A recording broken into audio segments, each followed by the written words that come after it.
Ladies and gentlemen, your need to urinate has skyrocketed, for this is a Fred the Alien Productions podcast. Oh no. no! And we just started the stream. Can I go to the toilet real quick? Real quick. Real quick. Real quick. Real quick. Cue the music. I don't know what we're yelling about! We came, we saw, we kicked its ass! Wait a minute, Doc. Are you telling me you built a time machine? Kind of a DeLorean? The way I see it, if you're gonna build a time machine into a car, why not do it some style? Who is this? What's your operating number? Boring conversation anyway. Look, we're gonna have company! Loud noises!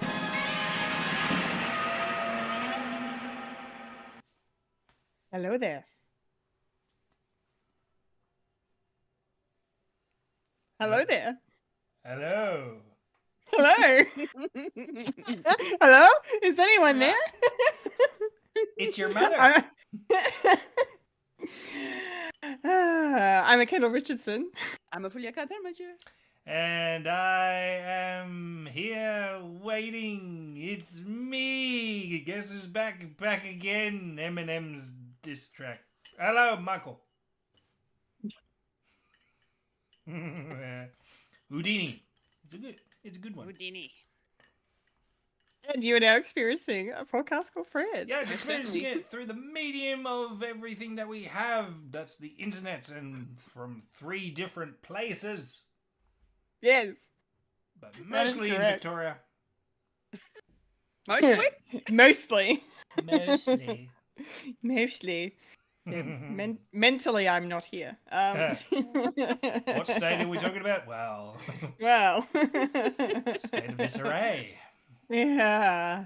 All right, let's kick things off with our weekly watchings. I'm excited to get into this. Fulya, please tell us Yes. what you've been watching. MasterChef is what I've been trying to still catch up on. I'm still a week out. Every time I try to catch up, they've restarted another week, and I'm like, damn it. Still can't catch up. Gotta go I think- fast. I think perpetually I'm just going to be stuck a week out. So, yeah. So I'm doing my best to catch up, but it seems like I'm probably going to be 2-3 weeks out because this coming week I'm going to be working on another musical. So Oh, shit. I had Nice. a couple of weeks off, and now I'm getting straight back into it again. Yeah. So we'll see how that goes. But yeah, MasterChef's going well. Really enjoying it still, as per usual. But the main thing that I have been watching this whole week has been X-Men.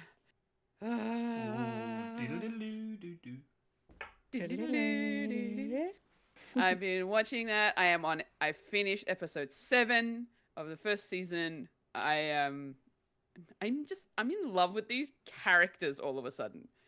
Aw. I don't know what it is. And I have a soft spot for Wolverine now. Like even more so than what I would have originally. We're still getting to learn about all the other characters a bit more. It's still sort of early days, and they've only just gotten to Genosha, where things happen. Right. Oh, Yes, where things happen. before it became a utopia. And before, Yes. yeah. Yeah. So at the moment, all I know is peoples have been captured, and I haven't gone beyond that. So yeah, pretty much. Yeah. The fight between Sabretooth and Wolverine is like still just strong. Yeah.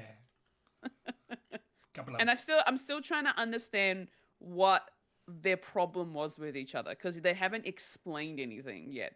All I know is that they used to be old friends, but now they're frenemies. And they're endangering other humans. And yeah, it's interesting. But I'm also like, Wolverine's also like, I think the reason why I've got a bit of a soft spot for him is mostly because of the fact, because he's so in love with Jean that he's gotten to a point where he's had to walk away from the mansion. He just walked out. And Jean knows why, but Cyclops doesn't. So it's an interesting little triangle they've got going there. But yeah, I don't know what it is. I'm Lister, why didn't you tell me about this earlier? How dare you? Ah! Yeah. Before we watched 97. I know. Oh, Okay. yeah, it's my fault. I need to throw the blame at someone. Where were you during the 90s? I bet you were watching All-Star. Maybe. Yeah. Us free-to-air kids, we had nothing. We had Watching ABC, free-to-air Cheese stuff. TV, and that was it. I was watching Cheese TV and ABC. Mhm. I just never watched comic cartoons like that. That was one of those things my parents wouldn't let me watch. So Now, blame your parents. Yeah. blame my parents. Yeah, before you blame your friends. Are we friends? Oh, fucking hell. Or are we frenemies? Frenemies. Oh, which one Sabretooth, which was Wolverine? You choose. I'm short, so I should be Wolverine. That tracks. Okay, fine. But I'm the Sabretooth from Wolverine Origins. Okay. Yeah. Yeah, that's better. Yeah, okay. Yeah. Yeah. I don't remember, but anyway. It's a Sabretooth that actually has character. Yes. Okay. Yes. Probably the best, or one of the best interpretations of the character, I suppose. Yeah. In a movie that's notoriously bad, which is interesting. Did you call me Blob? So yeah, that's what I've been watching. I'm definitely going to continue watching through and finishing off X-Men at some point, and I'm really loving it. To the point where I want to go out of my way to buy merch of X-Men stuff. Wow. Oh. Fulya. I'm loving it. That's how much I'm loving it. This is so Converted. good. Like literally Yeah. just instant conversion. Oh, wow. I love this. I love this so much. I've been looking into getting like, figurines and pop vinyls and just I've been walking into EB Games to see what I can find because, JB doesn't really have much of a range for X-Men stuff. So Not currently, no. No. No. So yeah, I've sort of been like getting my feelers out to see what I can find. I might go to one of the conventions. I know Oz Comic Con's coming to Melbourne, I think next weekend. I'm probably not going to be able to go to that, but I know Metro Comic Con is happening next month, which is July, and I'm definitely going to go to that because Patrick Warburton's coming, and I need a picture with freaking Kronk, okay? I need my photo with Kronk. Kronk. Nice. Nice. I'm going to die when I see that. That's going to be amazing. It's going to be so good. I'm so excited for you. That's literally all I've been. Oh, actually, you know what? I completely forgot to mention the fact I went to the theater Ah. and I saw Wicked. Oh, wicked. Oh, nice. Yeah, like I don't know if you can see the little ornament thingy over here. Oh, yeah. My little, Hang on, let my me- little let me put- Wicked ornament. Oh, I see it. Yes. For the people Yeah. listening at home, there's an ornament. And it says Wicked. And it says Wicked. Wicked logo. Yeah. I went to see Wicked and I really enjoyed it. The music is amazing. The stage production looked awesome. And yeah, Defying Gravity, that scene, just not because I know the song, but in context with everything that's sort of happening as well, when it's all put together, oh my, it took my breath away. Like I had chills watching that scene with that song, and it was so good. It was really cool. Yeah. And shout outs to Garlinda, who's now is Glinda. She was actually the comic relief for the show. Yeah. Yeah. Ditzy. Yeah. It's actually quite cool. And a lot of Easter eggs into The Wizard of Oz. Yes. I love that. I love that so much. And I was just there, like, I sort of picking out the characters, and then it sort of kind of like crosses over with the Wizard of Oz in terms of where it sort of begins and then where it ends, kind of thing. Especially in the second act. Yeah, the second act definitely it shows a lot more. And the second movie. Ha. So now I am very much looking forward to Wicked the movie and see how that compares to the actual stage show. So we'll see how we go. But yeah, other than that, really enjoyed it. It was really good. Highlight of my weekend. Yeah. Yeah, great. Yeah, That's awesome. that's what I'll be watching. Very good. Thank you, Fulya. That's awesome. That's awesome. Mike, what about you? Yeah, I've been sort of watching and rewatching X-Men myself, because it's the only thing that I can watch with the kids around, and they go, yeah, diddly-diddly. They always stop and watch the intro because Daddy doesn't. That's great. Skip. That's So great. It's going to be ingrained in their psyche as well. Yeah. So that's been going good. I'm up to season 4, so it's Yeah, way ahead of me. I'm still early days. That's all right. Yeah, just one at a time. And if it's a 2-parter, then I do the 2-parter. So that's been going good. I haven't really been watching much. One, especially, I'll leave that to the end. But I'll be... me and the wife have been, watching and me re-watching The Bear. I've been watching Nice. The Bear because there's only a couple of episodes until the 3rd season gets dropped. And yeah, and I can't wait for the third season of Bear. I'm thinking of just doing rewatches as well. I want to do House of Dragon because I cannot remember detailed elements of that. So I might rewatch that. And there was another one that's going to get dropped in June and July. The Boys. The Boys. I was thinking of doing that, but there's a couple of... But those episodes are long, and it's like 10 episodes a season, and they're up to season 4. Will I That'd be a big rewatch. Yeah, will I get it in time? I don't know. Maybe if I just watch it until midnight. I don't know. I go nuts. And I'm also trying to watch all the X-Men's before Deadpool as well. So I've been basically re-watching stuff. So much X-Men in your life right now. Yeah. Love it. I'm loving it. And I will say this. I actually watched the interview between Ryan Reynolds and Hugh Jackman did for People magazine. People? People. I like to call it People. Oh, okay.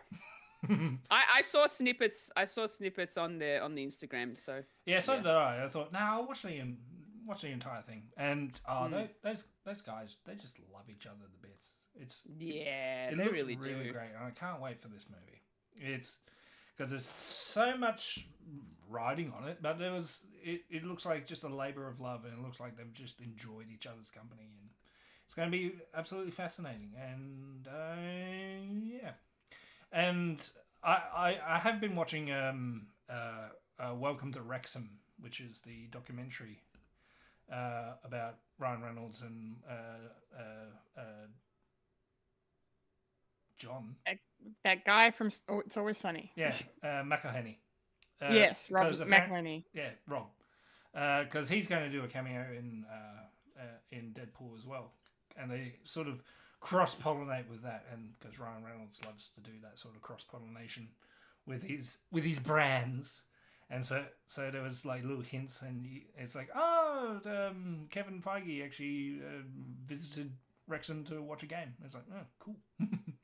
So that's a bit of fun. That's sort of like me time of just unwinding. And it's like another, and I'm not a big sports fan in general, but I actually quite like the sort of what people like enjoy as well. I couldn't really give a stuff about the actual game, but it's people's lives, and it's the little town that could. So that's been good. But the main thing that I want to talk about is I watched the Jim Henson doco. I still need to watch it. I saw it as soon as I went into Disney Plus to watch Doctor Who, and then I'm like, oh my gosh, it's actually out. Spoiler alert: he dies at the end. Oh, Jesus Christ. You don't say. If I don't laugh at it, I'll cry, and I did cry at the end of this. No. And I had to watch the full version of Big Bird singing "It's Not Easy Being Green" on the YouTube, and I would highly recommend watching that. Yeah. I'm not gonna say why Yeah. he's singing that Fulya, but you'll know why. Okay. Because he's yellow. It doesn't make sense. Contextually, I don't understand. Yeah. But yeah, that was fantastic. They touched on the main areas of his career, especially with the Muppets, and his life in general, and his family, and yeah, there are a couple of things that I already knew, but it was a good good thing to watch, including seeing the interviews with his friends and family who are still with us. And yeah, Frank Oz is the man. He's still cool, and even though he's sort of retired, so that's a shame. Oh well, it's all good. What about you, Kendall? I know you're probably itching to talk about that as well. Yeah. Well, you've given me a couple of segues here, so I'll just go with that one. I watched Jim Henson Idea Man as well. If I had known, I would have watched it earlier. No. It's all right. Next week, fully. It's okay. Yeah. Next week. Yes. No. Just echoing everything Michael said. It's a great documentary. I really like it a lot. I learnt a couple of things, and a lot of things I knew, and I didn't know like how involved Jim was with Sesame Street and its creation. Like I knew obviously he was involved because obviously there's Muppets there, but I didn't realize like almost from the ground up he was pretty much involved. That was really cool, and just watching that and seeing old clips of Big Bird, and like because like Big Bird was my childhood toy, like one of my childhood toys. Like I had a Big Bird, I had an ET, I had an EC doll from Liftoff. If the Australian listeners get that reference. Yeah.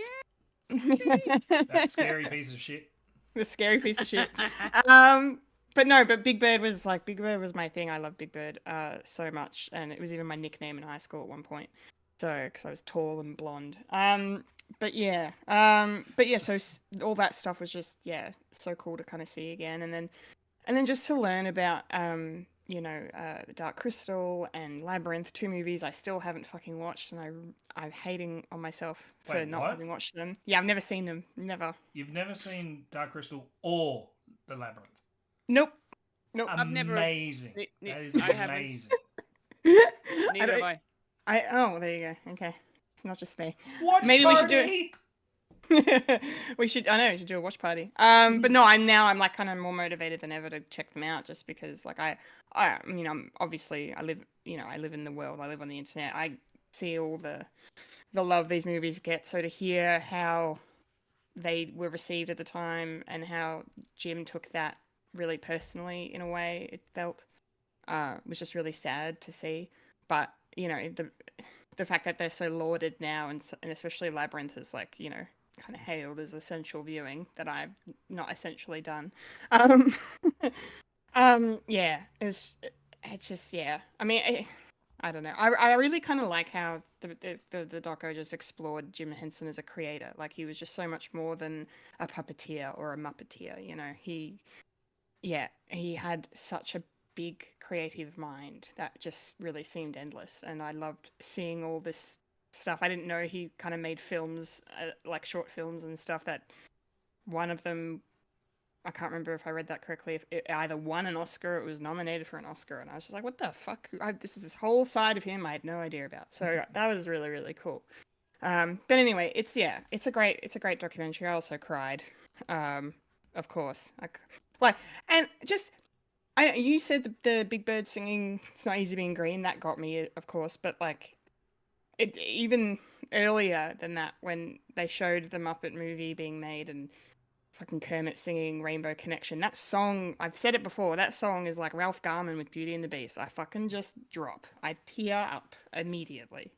Just because of the way it's used later. And thankfully, they didn't show that in the doco because I would have been gone forever. I'm like, nope, I'm out.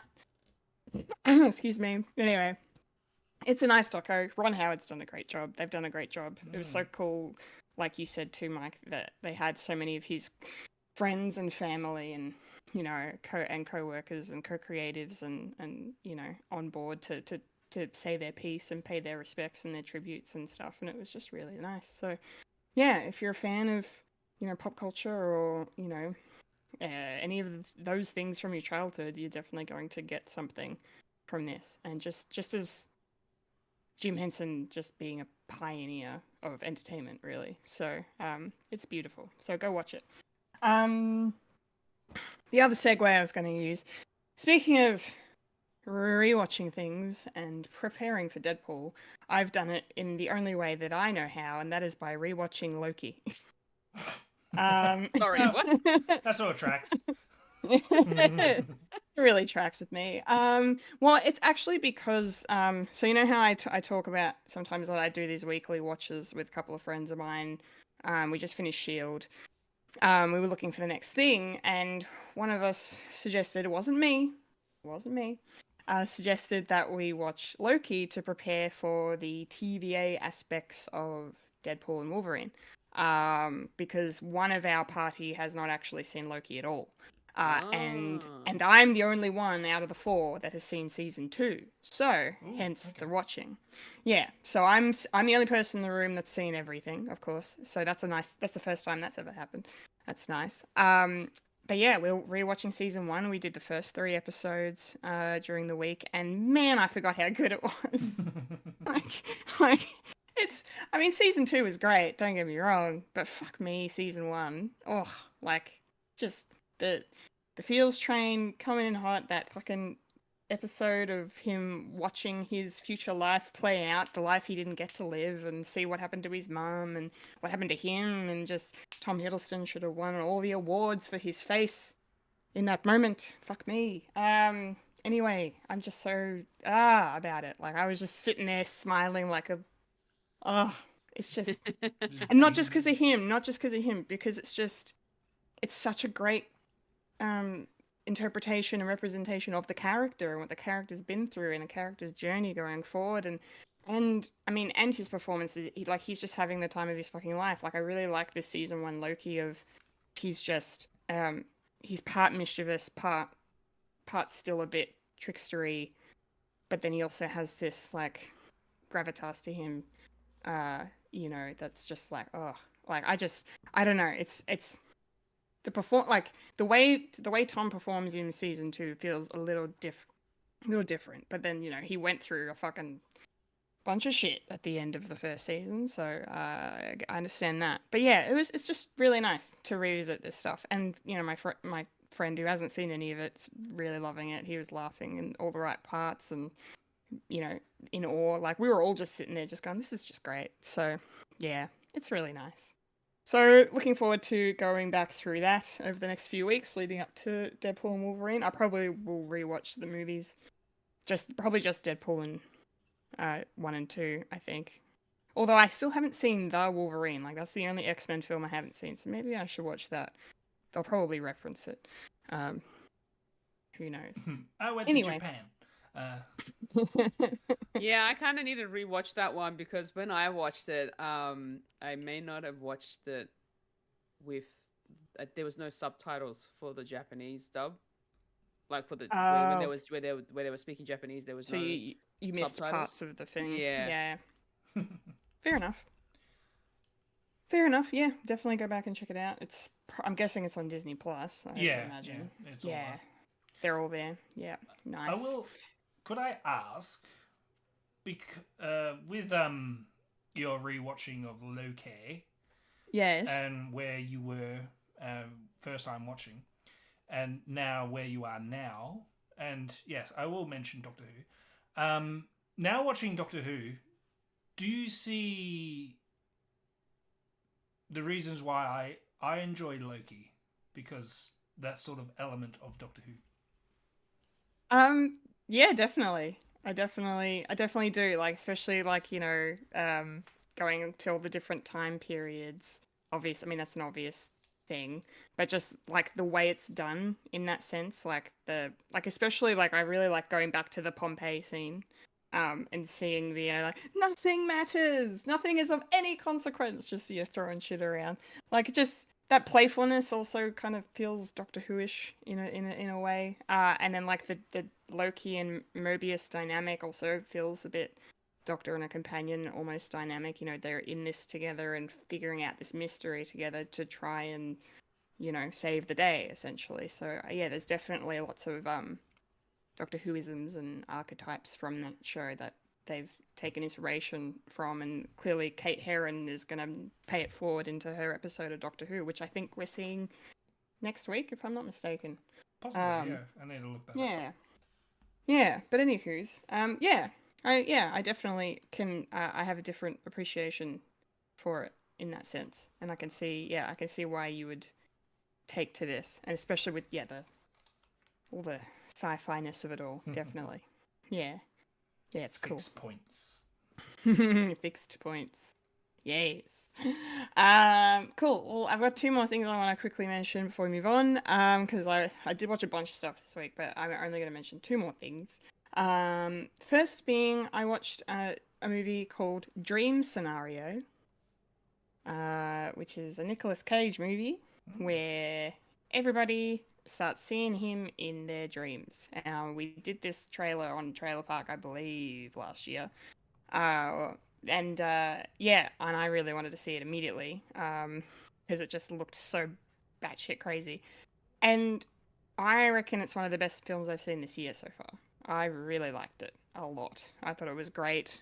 His performance is just ridiculous. Like, he's Nicolas Cage. He's doing his Nicolas Cage thing, but he's doing it in a way that's like just great. I don't know how to word it right now. I just really liked it a lot. And the way the story just kind of, turns, because things start off really good and then things get really bad and they get even worse. And it's just, I really kind of like how it explores kind of in a realistic but also not realistic manner what would actually happen if something like this did happen, where we started seeing some guy in our dreams every night. Like, sort of like, I don't know, they kind of use the thing of celebrity as a way to explain how that would impact, because you would become a celebrity. You'd be like, oh my god, it's that guy, I've seen them in that thing.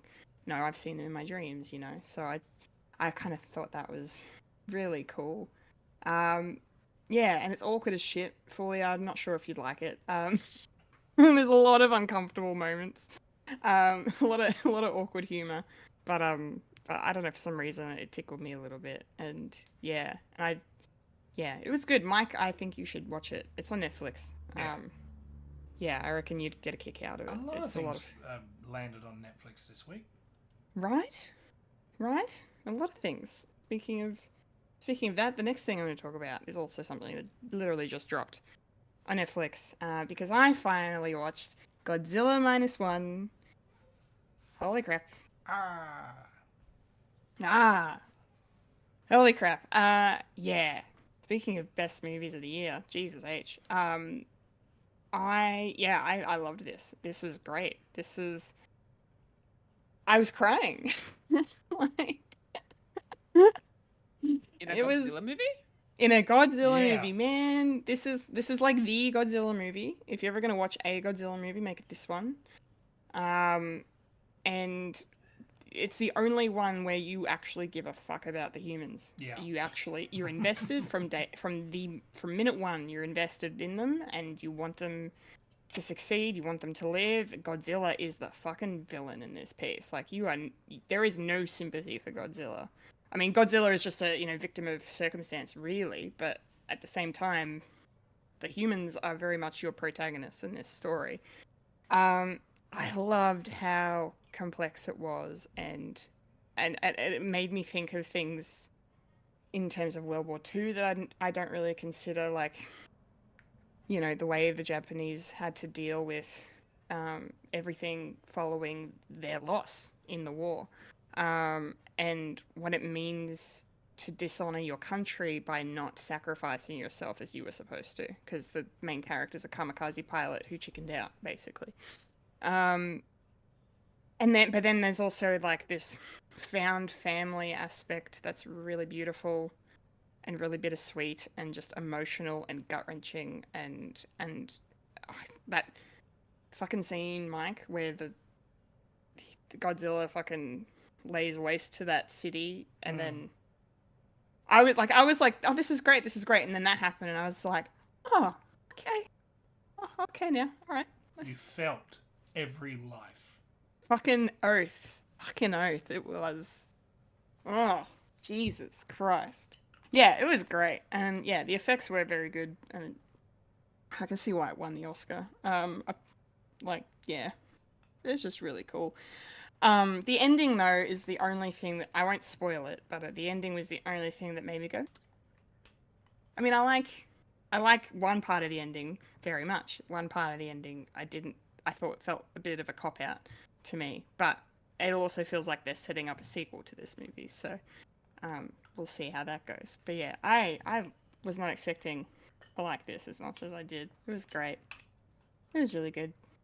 Did you watch is it the Japanese version that you watched? Is that the Yes, one yes, that's on yes. Netflix? Yeah, it's on Netflix. Yeah, Godzilla -1. Yes, Japanese film. I watched it with English subs. Just Netflix's closed captions, really, so you get the audio descriptions, unfortunately. But meh, it was worth it. It was great. It was great. All the characters are good. Like, they do a really great job of, like, sometimes in movies like this, if you have an ensemble cast, all the characters can kind of blend together or disappear into each other, but every single fucking character had a distinct personality, a distinct look to them. You knew who was who. No one was lost in the crowd. It was great. It was great. I cannot say it enough. Cannot stress enough how good this movie is. So, fucking well done for making me like a Godzilla movie. Anyway, that's Send the me weekly a lot watchings. of fish. Yeah. Fuck. It's a long way from that. Yeah. Just a smidge. Alrighty, let's dive into the week that was in the nerdy news, shall we? We shall.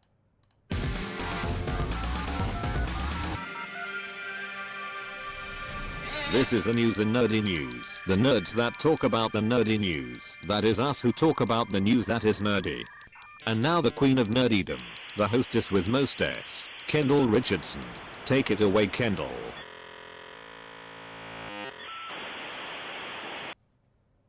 Okay, nerdy news time. And on top of the list this week, of course, we've got some Marvel news.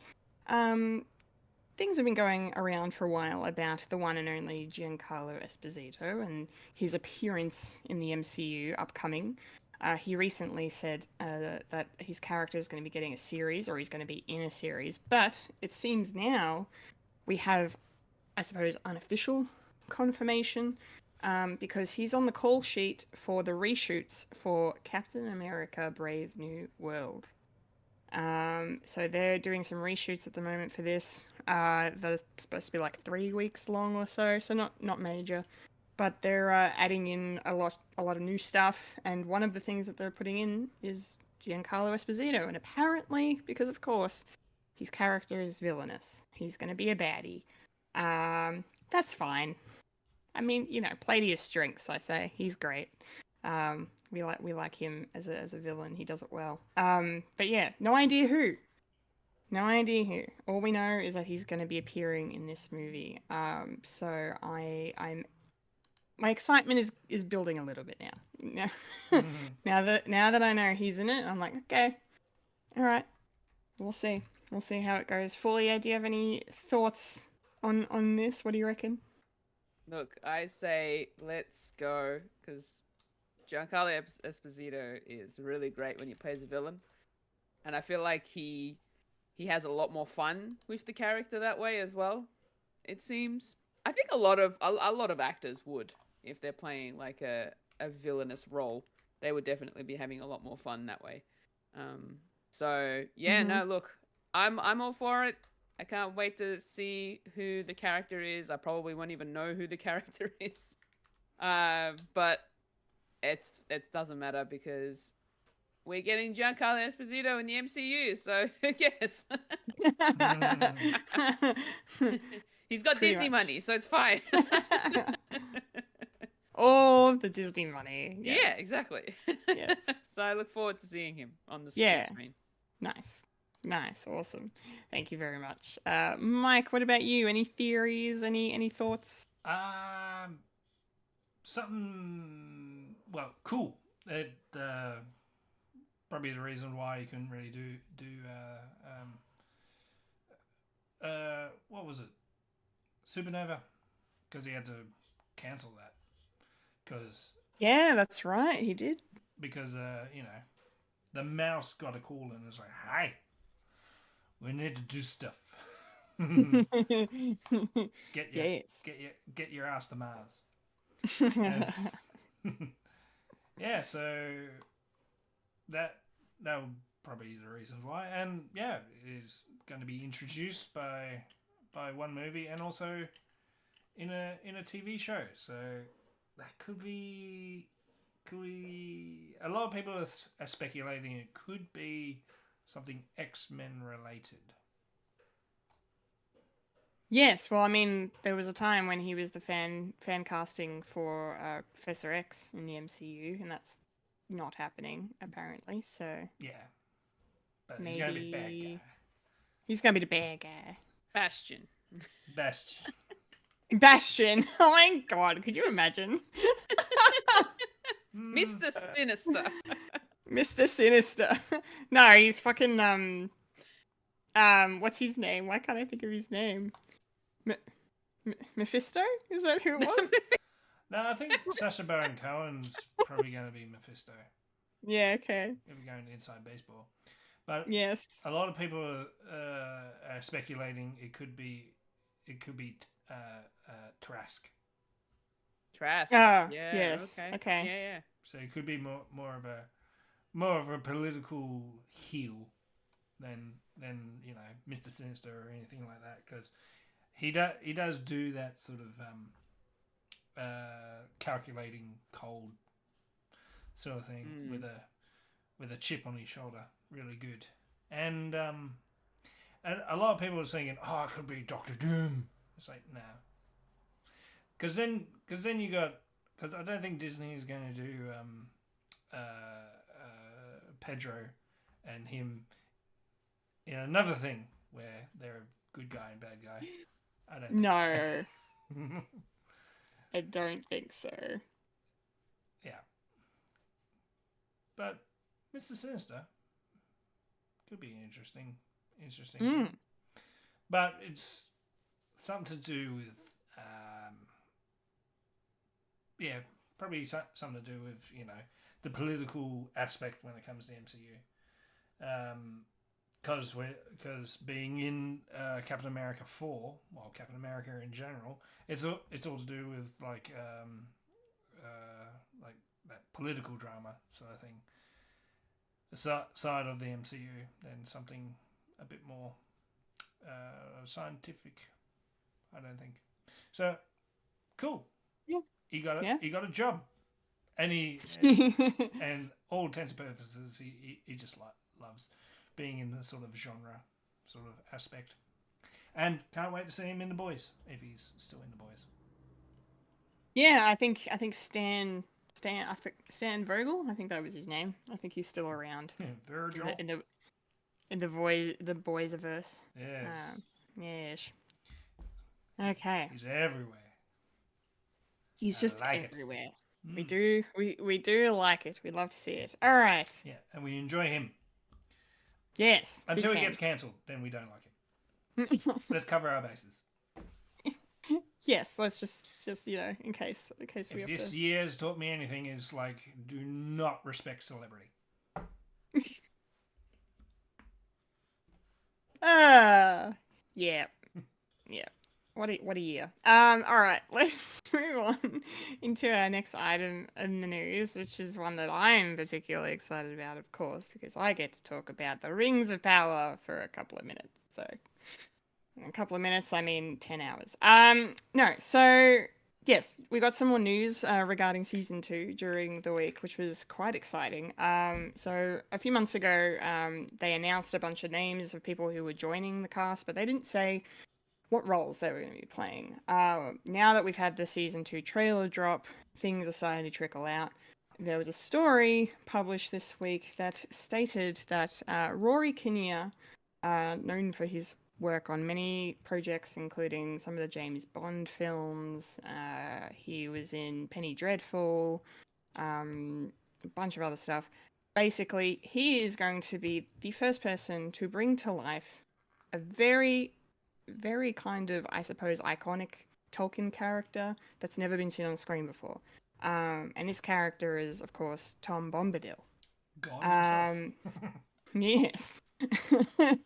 um, this is huge news. We got some photos as well of him, on set, conversing with the stranger, who everyone thinks is Gandalf at this point, in the show. We don't actually know for sure. Which but, I think is Saruman. You think he's Saruman? That's your theory? Yeah. I would love that twist. It's actually Saruman the whole time. But needless to say, he is a wizard. And at the end of season 1, we saw him and Nori heading towards the east, the lands of Rune. And this is where they come upon Tom Bombadil. They've decided to put him in Rune for some reason. Something different. We don't know where the hell. The only thing we know about Tom Bombadil, we don't really know a lot, because I mean he's in Fellowship of the Ring. I still haven't read Two Towers or Return of the King. Book club's moving a little slow, but I don't think he comes back up again in anything. I think he's just in the Fellowship. Correct me if I'm wrong. But anyway, he's living nearish to the Shire at that point of the story, so in the timeline. So very far away from Rune. Yes, before they get the Bree. Yes, correct. Yeah. Yes, Tom Bombadil saves the hobbits from these scary creatures called Barrow-wights, which if you look close in the trailer for season 2, you might actually glimpse one. Which that's the theory anyway. And he's just this random dude that loves to sing and loves nature and just is very merry and very happy and wholesome and all this. And he has a wife who's this beautiful woman named Goldberry, and I hope they do her in the show too. The long-standing theory is that Tom Bombadil is actually God in the world. Tolkien contradicted that when he was here. He said, "Don't overthink it." He basically was just like, he's just a guy. He's not anything special, and we're all just like, no, actually, this, and this means this. So, yeah, I kind of like the idea of him being this omnipotent thing, because he never interferes with anything. He's just an observer, Yeah, I don't know, but I'm really excited. I'm really excited to see him on screen because he was obviously left out of the Peter Jackson movies altogether. He wasn't adapted in the animated movies as well, so it's just really cool to finally see him come to life. And someone like Rory Kinnear getting to play him is huge because he's a very talented man. So I'm so down. I'm so on board. This is very exciting stuff. Mike, do you have any thoughts on this? What do you make of this news about Tom Bombadil? Yeah, if it's not played by Matt Berry, I'm not interested. Fair enough. Yeah, but cool. We get to see Tom Bombadil in the flesh, as it were. Yes. And out of any other adaptation. So hopefully, being the first, a lot's riding on it. So yeah, I don't want to be in their shoes. Don't want to be in Rory's shoes. Yeah. No. Good old Rory. Roy. Yeah. Can't wait. Rings of Power Season 2. When's that? Oh, yeah. Comes out at the end of August. August 29th. Another thing that I have to rewatch. Yeah. Actually, Yes. yeah. I might get it on Blu-ray so I can keep a copy of it. Sick of streaming bullshit. I wish I didn't have to say this next sentence, but it actually hasn't come out on Blu-ray. In Australia, yes. Oh, has it come out overseas? Has it? Okay. God damn it. Believe so. Well, that's disappointing to hear. I Because don't- I would own the shit out of it. Yeah, I got a Universal thing, so Yeah. All right. and I have to get international stuff for my Doctor Who's, so well. The Dems, the breaks. Yes. Dems, sadly, is the breaks. Living where we live. First world problems. It's fine. Okay. Cool. Oh yeah. I'm excited. Well, speaking of things I'm excited about, last week we talked about the announcement of the third Knives Out movie, which is called Wake Up Dead Man. And, we didn't know anything about it. We were, talking about, speculating what the cast might be, blah, blah, blah. And then over the course of this week, we have now learnt the cast of the movie. Scattered across a few days, drip-fed to us, if you will, these names. And boy, am I excited. Boy, am I excited. Just well of excitement over here today. But yes, this is the cast. We don't know who they're playing yet. We haven't seen anything yet. We don't know. But the actors are Josh O'Connor, Kaylee Spaney, Andrew Scott, yes, Kerry Washington, Glenn Close, Jeremy Renner, yes, and Mila Kunis. Hells to the yes on every single name. I'm fucking big tick from me. Yeah, I'm very excited about everything here. Especially it's so cool to see Jeremy Renner in this list. This is apparently going to be his first film project since his accident. He has gone back to work on his show Mayor of Kingstown recently. So it's really good to see him getting back into the swing of things with his career. He's going to be so much fun in this. Yeah, I can't wait to see what he brings. Andrew Scott, I'm such a huge fan. He's, I've been a fan of his since he played Moriarty in Sherlock. Like, the dude never gives a bad performance. He is on fucking point every time. So I'm super keen to see him. And then, of course, Josh Connor's having a massive moment right now with a bunch of projects that he's been in. So, yeah, this is great. This is just awesome. This is just awesome news. I hope they announce more, honestly. I'm just feeling greedy. I want more people. But if this is it, then hey, we're going to have a good time, I think. It's going to be great. It's going to be great. Fulya, you must be this must be blowing your mind on some level. Like, how pumped are you now for this film? Yeah. Oh my gosh, I can't. I am ready. I mean, although like you, Kendall, I am a little greedy. I do want a few more announcements if they can be, More people. More. Give me more. No, it's fine. I you know what? If this is the cast we're going with, I am cool with it. It is a great looking cast. I love the fact that we're getting, Glenn Close and Mila Kunis and Jeremy freaking Renner. Like, let's go. It's gonna be so much fun, and I know I'm calling it now. Jeremy Renner is gonna be the bad guy. Yeah. Oh, I reckon please. that's what's gonna happen. Please. Or he's the first one to die. Oh. Or a snowplow. Haha. No, Jesus H. Fuck. Too soon. Too soon. So yeah, I am very much looking forward to seeing this now that I know who's going to be in it. It's just gonna be so much fun.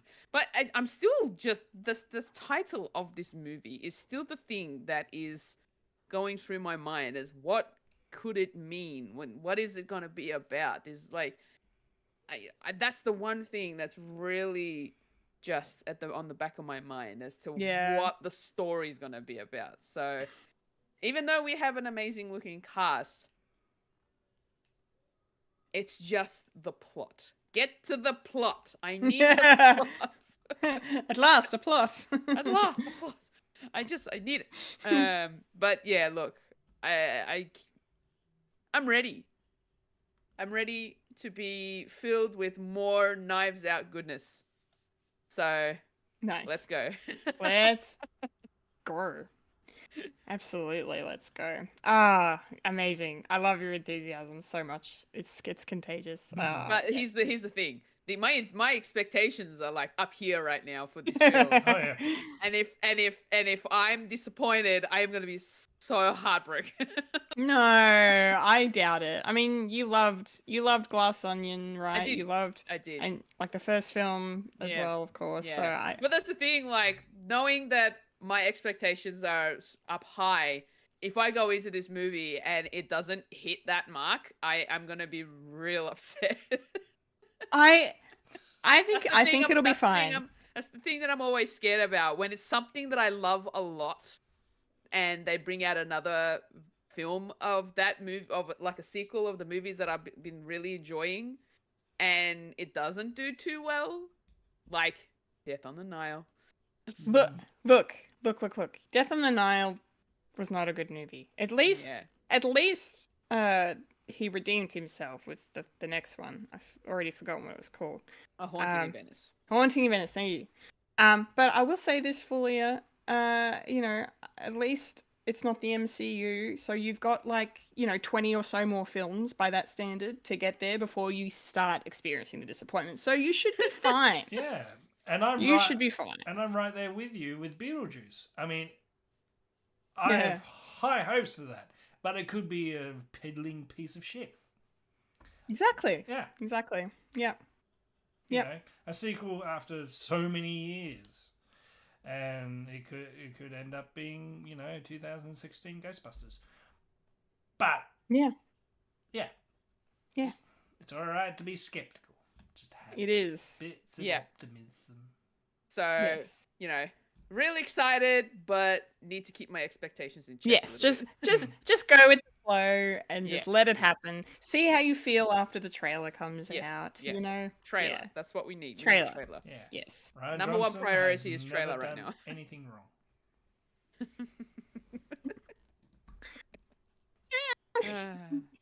We'll see what happens. Depends on your point of view. Anyway, thank you, Fulya. That was awesome. Mike, how are you feeling about the Wake Up Dead Man cast? Yeah. I only know a handful, and the handful that I know, I'm happy. Haven't seen Glenn Close in much, but good to see you're in it. Jeremy Renner, yeah, he's probably the dead man walking. But waking up. Yeah, he's waking up, so he's sort of like alive, as it were, but still helping out in the investigation of who killed him, and that's the name. I don't know. Oh, that's where my brain went to. Yeah.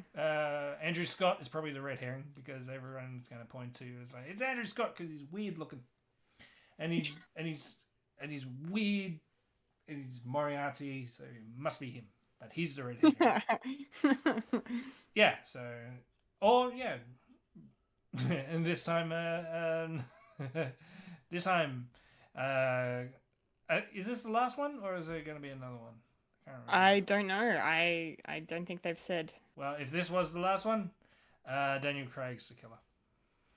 Yeah, it was him all no. along. And Mila Kunis writes a character witness to get him off. Anyway. Nice. No political stuff. Okay. I told you you'd find a way. Yeah. Oh my gosh. Trump did Goodness nothing wrong. gracious me. What? Fuck me. Anyway, All moving right, on. let's move on. Moving on. That's the nerdy news. No. No? Before we continue on, I kind of just want to just quickly touch on some of the shows that have been renewed and cancelled. Oh, If yeah. that's yeah. okay. Okay, sure. Yeah. Go for Because it. I'm very upset that there's a particular show that's cancelled after only one season. What show? And that's the Death and Other Details. Oh, did it get cancelled? It didn't get renewed. Oh, I Fulya. am so sad. Now I don't know what's going to happen next. Oh, And it had a cliffhanger and everything. oh no. I am so Oh. upset. I'm so sad for you. That sucks. I hate it when they do this. So do I. As a fan of Firefly, so do I. They did this with a show called Stitches. I really loved that show. It was Oh. a sci-fi show. I remember you telling me about that one. And I really enjoyed that, but they ended it with such a cliffhanger and then they cancelled it, and I was like, well, great. Now I don't know who the mother is of the main protagonist, and I'm like, come on. Now we're getting to with Death and Other Details. They wrapped up the main murder mystery of the season, but there was supposed to be a continuation to it because they put something in at the end as a cliffhanger so that you all can think about what's going to happen in the next season. And now we're never going to know. Oh, boo ends. Did it say why I cancelled it? No, they didn't say. Yeah. It just says they got cancelled. Boo. And that with Final Space. Oh yeah. Because that was a good show. It was getting good. But it will be finishing up in a comic. So hopefully it will live on in some other fashion. Yeah. I mean, that's what You never know. That's what Michael Flanagan did for, was it the Midnight Club? Yeah, I think it got cancelled, and I think he's finishing it as like a graphic novel or something. Yeah. I think so. There's always hope for Leah. There's always hope. There's always hope. And Walker's also getting cancelled. Is cancelled Yes. after his 4th season. And I'm just Yes. like, why? I'm assuming that one's more about ratings, I would say. Yeah. I think Maybe it's that's also I did read about it because it happened it got announced last week when I was prepping for the news. No, apparently it's got to do with the how they're rebranding, changing the CW, like they're really shifting away from scripted drama sort of stuff. They're moving into a lot of reality based and documentary based. Like it's moving, it's changing completely. Like it's not going to be the CW that we used to watch Supernatural on or Arrow on. So they're clearing off everything. That's why it's gone. I don't like it, CW. I don't like it either, but yeah. I've Sad. never watched any CW show. Really? Yeah. Okay. The DC stuff? DC? Nah, not really. I mean, There you go. I'll probably have to, probably further down the track, but at the moment, nah. No. That is all right. Interesting. And Yeah. yeah, The Witcher is, even though it's been renewed, it's ending. Even though Liam Hemsworth's only getting 1 or 2 seasons? I can't remember, to be honest. I think they're finishing that up. Yeah, production on season 4. Yeah. Yeah. And then there'll be a 5th and final. Because they probably know they haven't really got much left in the can, and now that their main draw card is no longer with us. I mean, not with them. Yeah, I will Not say. Henry Cavill is dead. No, Jesus Christ! Don't manifest that. I will say that in that brief little glimpse of Liam Hemsworth as the Witcher that we've gotten, they've done a pretty good job of slotting him in. I think. there was a moment where I was like, is that still Henry? Oh wait, no, it's Liam. Yes. Anyway, yeah, thanks, Fulya. Yeah. So I know we were like wrapping up, and I was just like, wait, ooh, ooh, ooh. Oh, it's okay. I need a vent. It's okay. It's all right. I And that's encourage what we're venting. here for. Exactly. Exactly right. You know, if I can, you know, talk about Rings of Power for 5 hours, you can vent about your shows that aren't going to come back. It's only fair. That was a lovely detour. Sad but lovely, because you know, sucks. All right. On that note, let's end the nerdy news and roll on up to the trailer park. Trailer Rolling up to the trailer park where we all park all the trailers. Hee-ha. Yeah, it's just trailer park time. And we're gonna kick things off with the teaser trailer that dropped this week for Moana 2. I still haven't seen the first movie. You got Disney Plus. Nah. You have no excuse. Yeah, no excuse. Yeah, I know. I should watch it. I should. I'm terrible. No.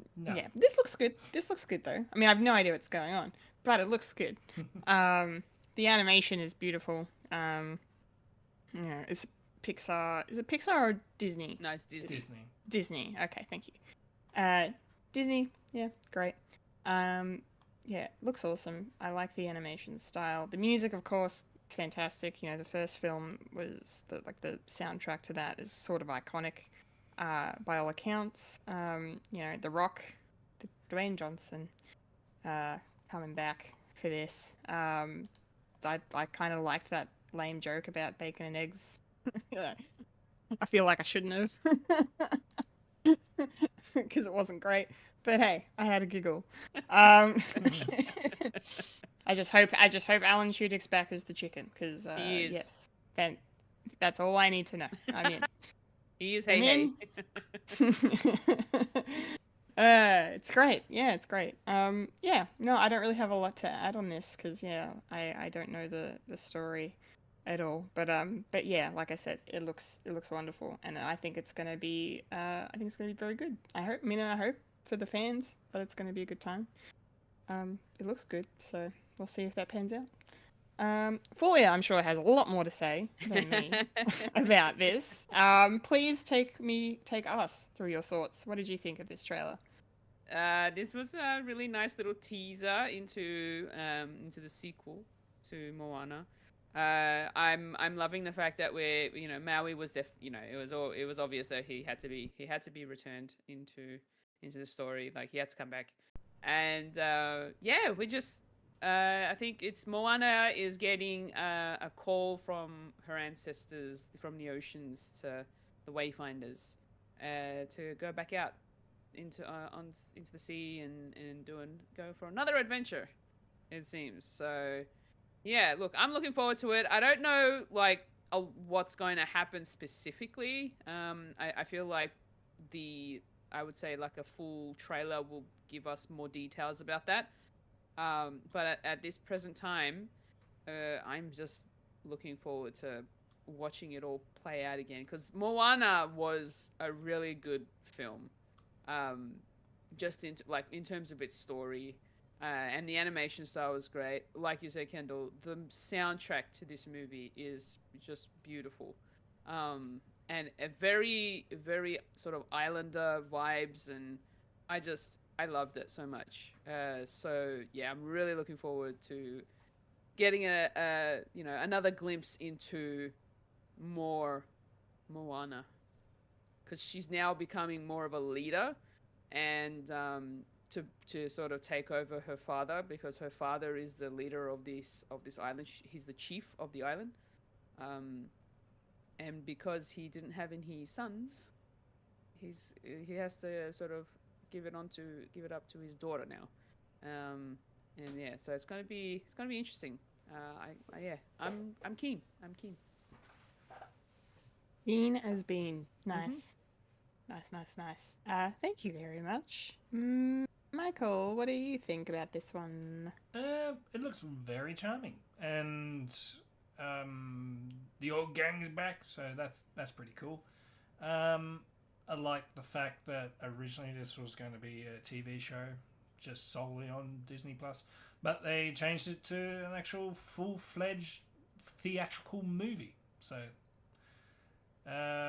hopefully it won't look like a series of TV episodes like just crammed into one. Hopefully there's more smoothness in its linear storytelling than stop start sort of thing. So hopefully that'll be good. But definitely be watching this because I have children, and Moana is definitely one of the good ones to even listen to. Because when we're eating dinner, we put music on, and there was a time that we only listened to the Moana soundtrack. So it's a good one. Lin-Manuel Miranda when he was good, and well, it just got repetitive. That's a bit of a slight, but yeah, whatever. Yes, so definitely be watching, and I would recommend the first movie as well, Kendall. Yes. Favorite song is "Shiny," because it's sung by one of my favorite Kiwis. So I think I've got 5 favorite Kiwis. Yeah, Jermaine Clement. Ah, nice. Yeah. Yeah. The first movie does also mention, like, it does sort of go through loss as well, so it mentions loss. So yeah, be ready to be hit with a little bit of feels. Great. Yeah. Great. But they do Time it in to a nice cry. family friendly way. And Of course. not one of the. It's a string of not conventional villainy Disney villains, which is interesting. It's back when it's the villain that's inside, it's the villain outside. I miss a Disney villain. Love a good villain. Yeah. Yep. So where's this coming out? Yes. That. If I forget, please. Just do it.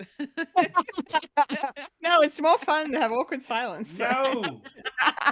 You may think that, but the listeners are saying, "It's my." Oh.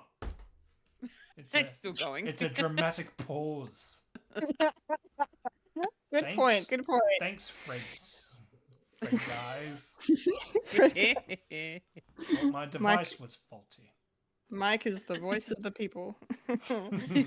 Listen to me. I am the people. I am the voice for the people. The people. Moana 2 is going to be... Yeah. Rebellion. The revolution will not be televised.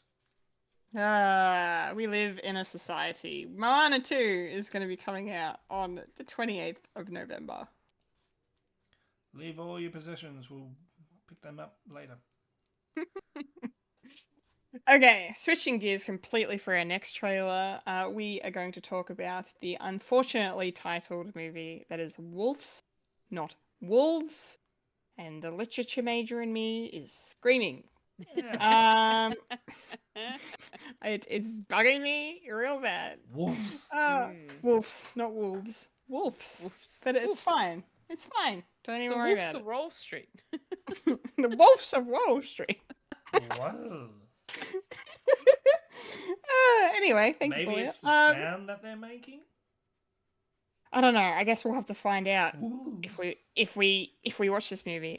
Which I might because it looks pretty good. Written and directed by John Watts, of Spider-Man movie fame, and starring, of course, in their first time together in a little while, we've got George Clooney and Brad Pitt, 2 absolute iconic movie stars of Hollywood, of cinema, and yeah, it's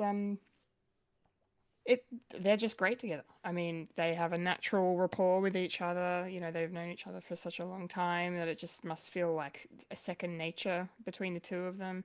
And it really shows here in the way that they're bouncing off each other. I kind of like the whole premise of both of them being these fixers that come to clean up this mess, and it's just like there's like this black comedy vibe to it. Like it's going to be a little messed up, but it's also going to make you laugh. That's kind of fascinating to me. I like these kinds of movies, in that sense. So, yeah, I if this goes to cinemas, which I think it is, because it's an Apple movie as well.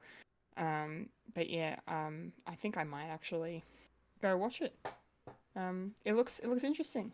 I don't know. I mean, the trailer was, showed a lot. There was a lot happening, a lot going on, but I'm kind of curious as to what the story is, and I'm kind of interested in seeing the two of them doing a back and forth for 2 hours.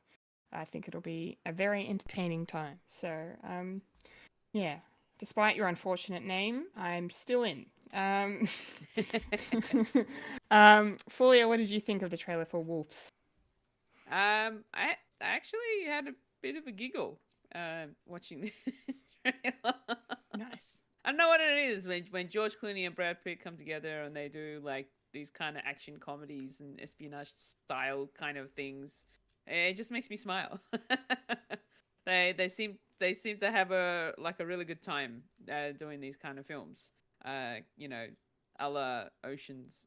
Was it Oceans 11? Oceans. So, yeah. Yeah, the Oceans films. I'm like, I might watch it because it just looks like it's going to be some good fun.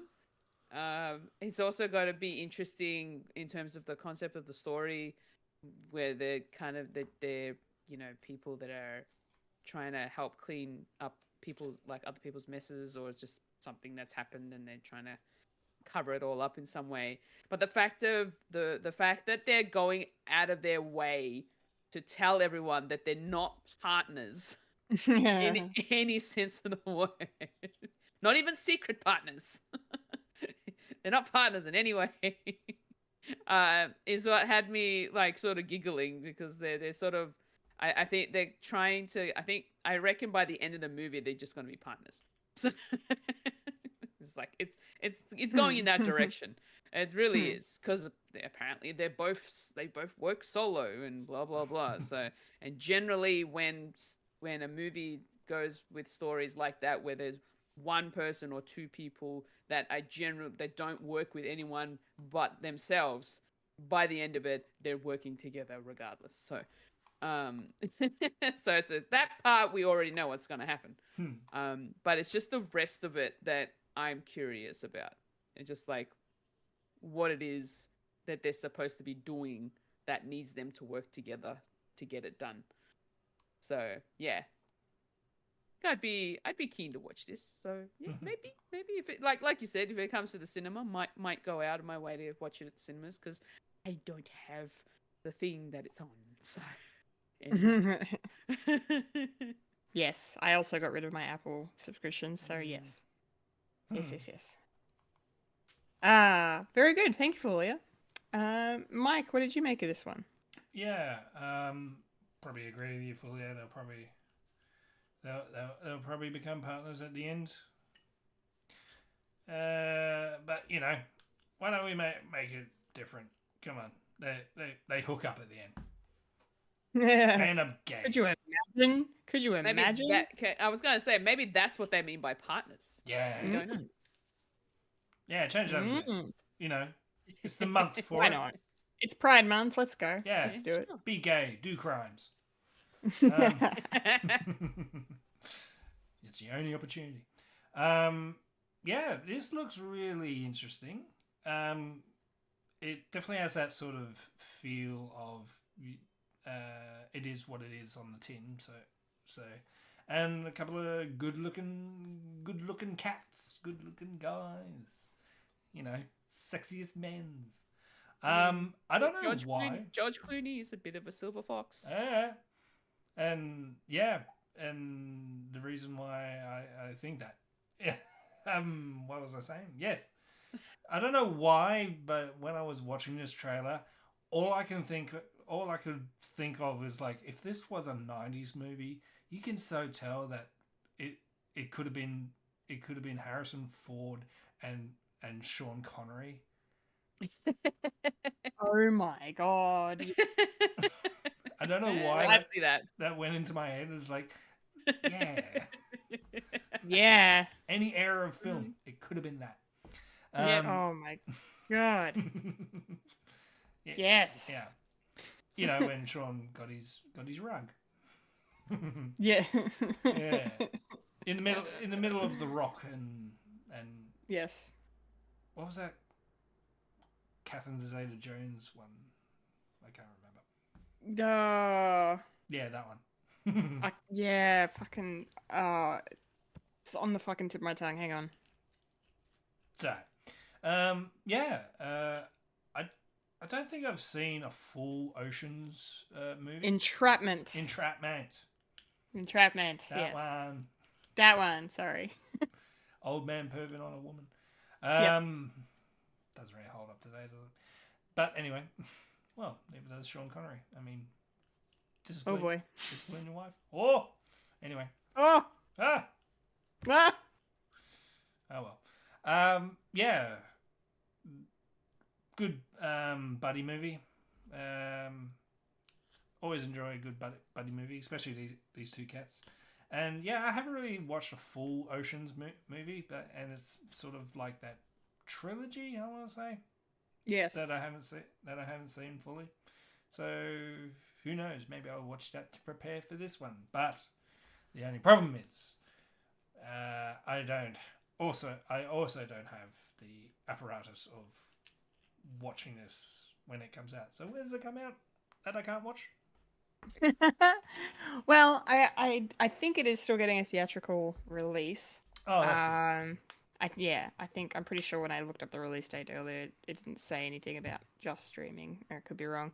But yes, Wolves, not Wolves, Wolves is coming to theaters and to likely Apple TV Plus on the 19th of September.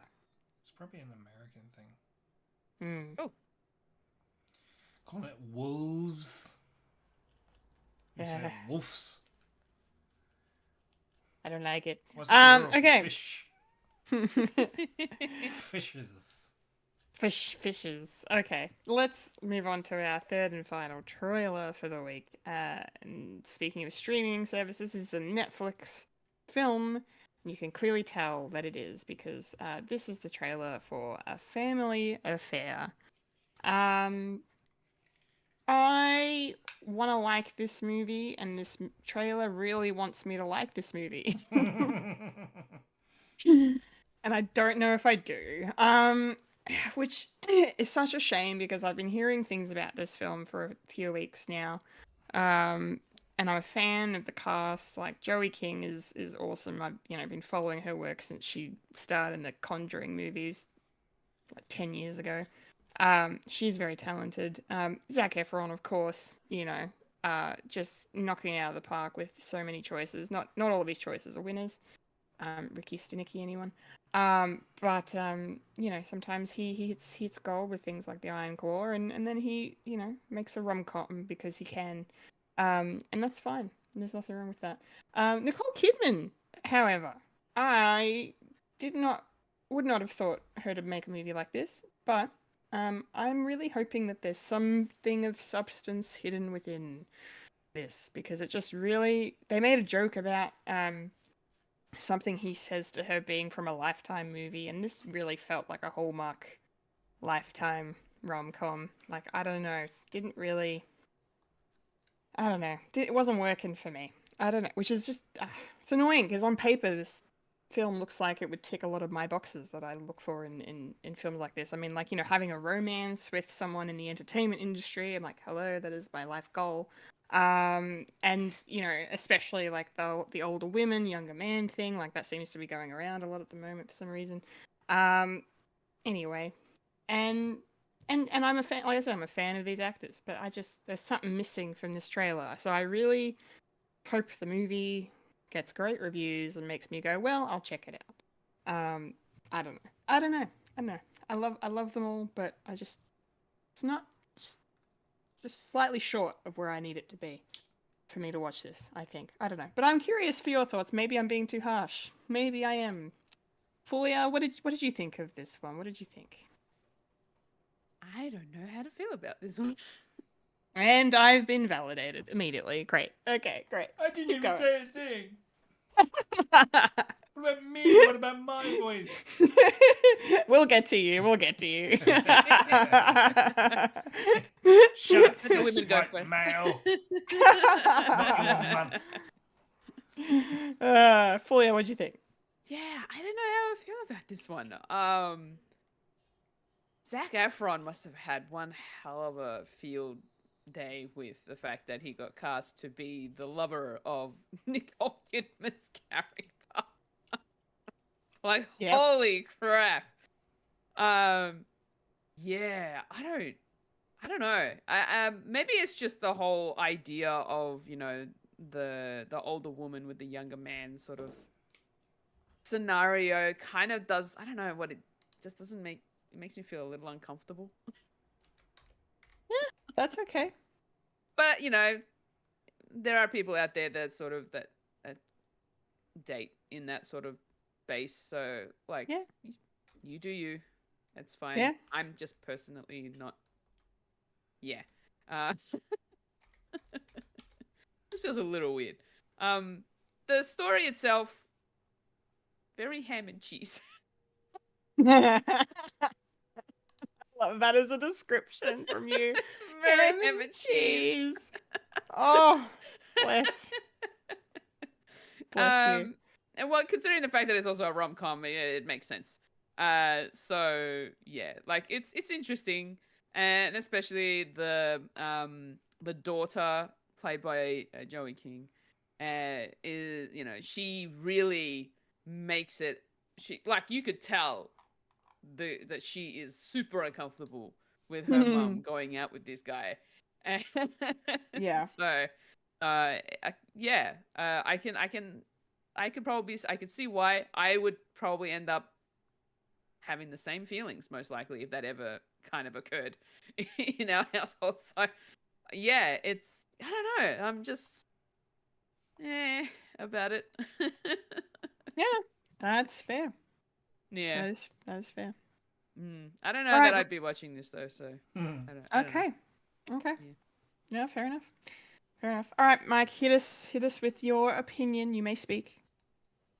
I think that having a relationship with an old woman is fine.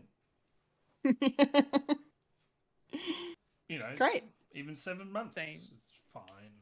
I was gonna say that from experience. Yeah. Lived experience. Lived experience. See, Great. no, that's fine. Oh. But when it's more than like 5 years, yeah. Women can have love too. I in know, their I twilight know. years. Anyway, go. I'm sorry that I'm a feminist. Yeah, I thought it was fine. Bit of a fine movie, bit of a flash in the pan movie. Yeah. And some great talent. I mean, Kathy Bates as well. Oh yeah, as how can we Grandma. forget? Yeah, she's cool. Yeah, We love her. but you know, if you treat your daughter wrong, she'll probably tie you to the bed. And take a mallet to your ankles. Yes, Yes. if you go by the movie. Yes. In the book, she cuts them off. Yeah. Yes. It's not a rom-com anymore. Misery. I am in misery. Yes. Couldn't get out of the cock-a-doodle car. Yeah, I love that movie. Yeah, it's fine. Zac Efron looks different than what he used to do. It's still jarring to me that he looks a bit different. A lot of people have been saying he looks like human Shrek. It's like, I can't get that out of my head now. Oh no. Oh. No. Sorry if I No. ruined Zac Efron forever. Oh boy, that's interesting. Okay. Yeah. I probably won't see it intentionally, but I don't know. I think now my wife doesn't really like Nicole Kidman for some reason. Like she doesn't like Laura Dern either, even though she's only seen her in 2 movies, and apparently she's boring. Yeah, she was in I Am Sam and The Founder. It's like she was meant to be boring in those. Yeah, she's kind of a one-dimensional character in those movies. Yeah, and that's the only thing she's seen. It's like, oh, I don't like her. It's like, wait, no. She should watch Marriage Story. She'll think differently. She should watch Marriage Story. She should watch 100%. Jurassic Park for the 15th time. And actually watch the best Star Wars film ever. Yep, that's a holdo maneuver and Yes. a half. Yes. Mm. And then just in the next film, it's like, there's a 1 out of a million chance of happening. It's like, thanks for downplaying the most epic thing in that fucking movie. Yeah. Thanks, Jar Jar Abrams. Anyway, Yeah. when is this movie coming out, Kendall, on Netflix? Oh, I love your rants, Mike. A Family Affair is going to be streaming for your choice to perhaps maybe watch it on the 28th of June, so very soon. At the end of the month. End of the month. I'll be way too busy. There's a lot of shit happening in the middle of the year. Yeah. A lot of good shit. It's a stacked summer if you live in America. Stacked winter for us. Mm-hmm. It's cold. Great. It's getting cold. That's very true. Cool. That's Trailer Park. We're done with that. We're moving on because it's time for the moment, Yes. the segment, Haha. the section, Woohoo. the part, Yahoo. the place, the spot, the spectacle, the thing in the show we love to call. The dot and the bubble. Talking who? It's popcorn culture time. Talking who.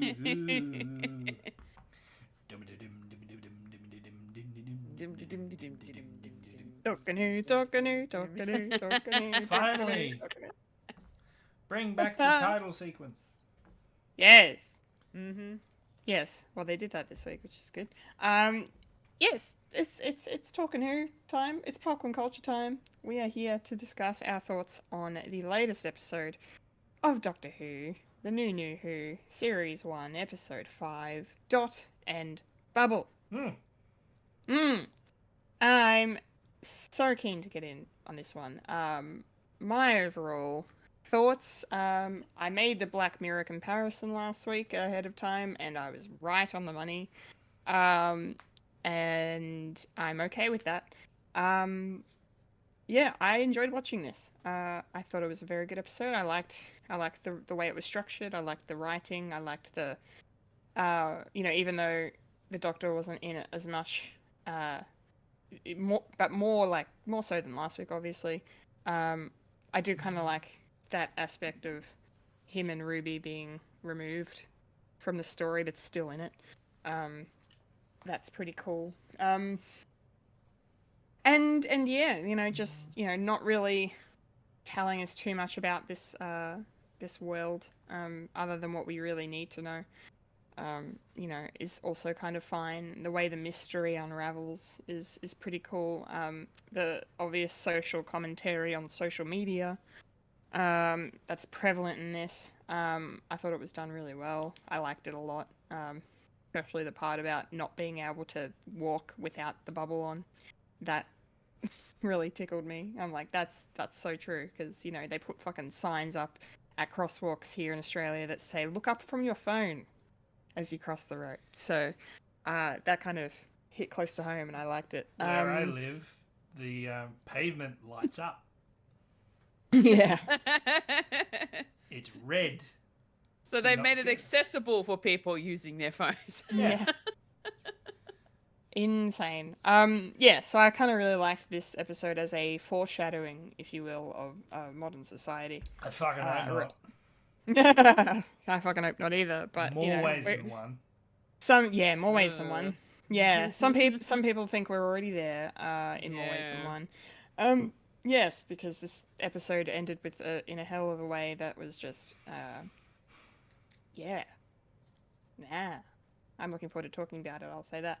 But yeah, no, it was good. I liked this. I enjoyed this. I thought it was a good sci-fi episode, a good commentary on society. Performances were good. Yeah.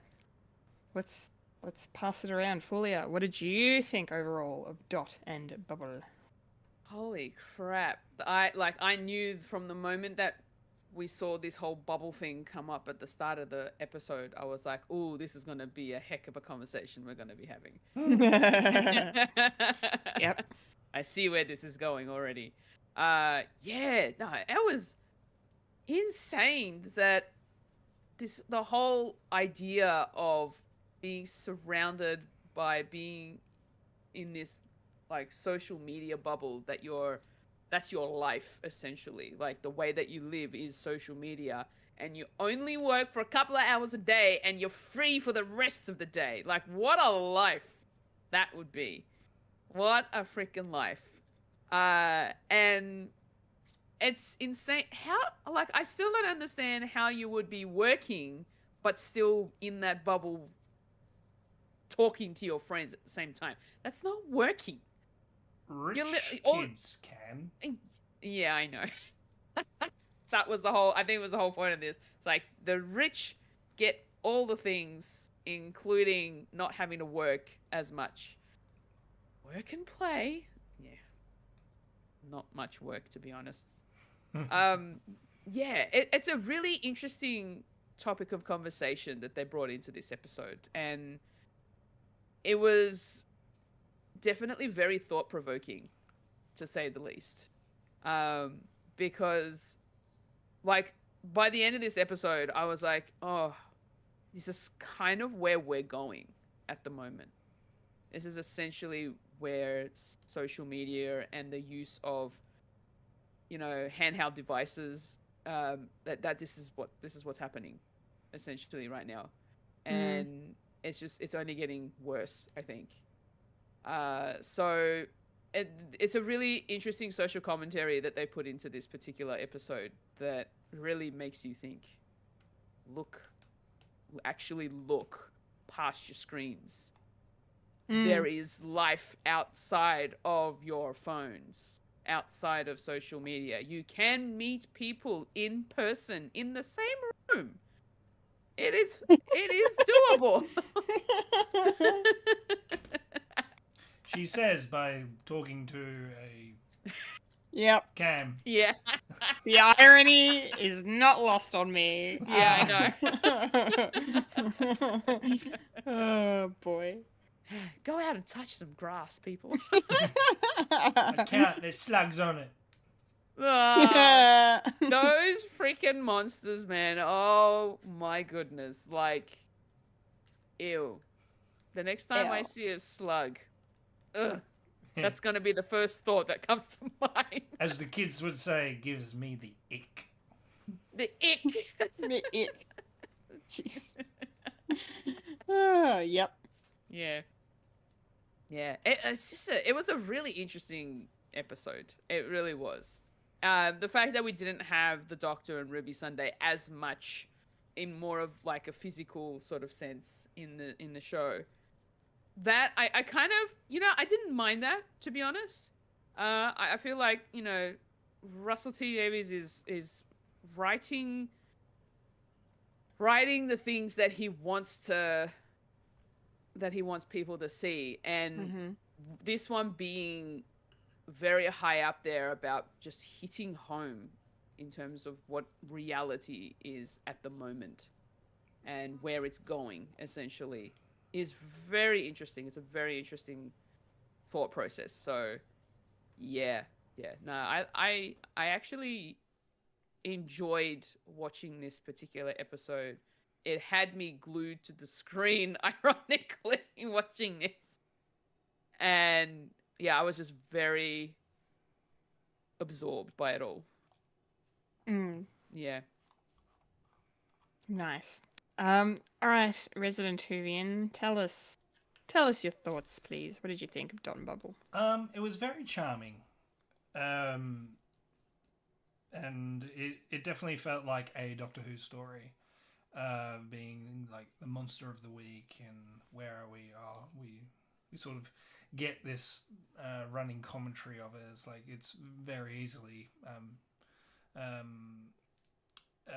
divulged into too much technology can lead you to being inept and all that. And it was good. It was good. It was, but yeah, sort of. Oh, it's very charming in the way. It's like okay, there's going to be like a run of the mill, sort of scenario with it that we've sort of seen with previous episodes as not too provoking, but by the end it caught me off guard. I was like, oh, this is what we're doing. Okay.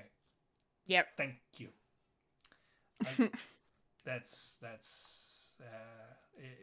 it got me. I was like, very good. Okay. And with the commentary of how social media can be in your life, a lot of people are thinking this could be like an AI story as well, but I'm thinking it because of the ending that we got, it's more to do with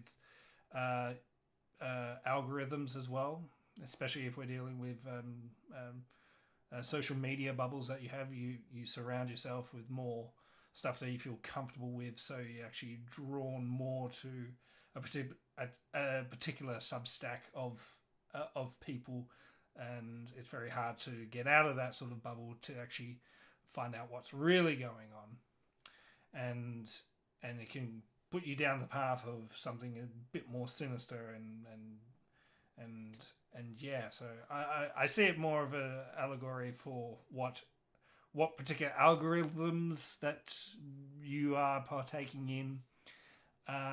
This is some of the reasons why I don't really go on Facebook anymore, and I only have it because of Messenger, because my family don't know what a Discord is. So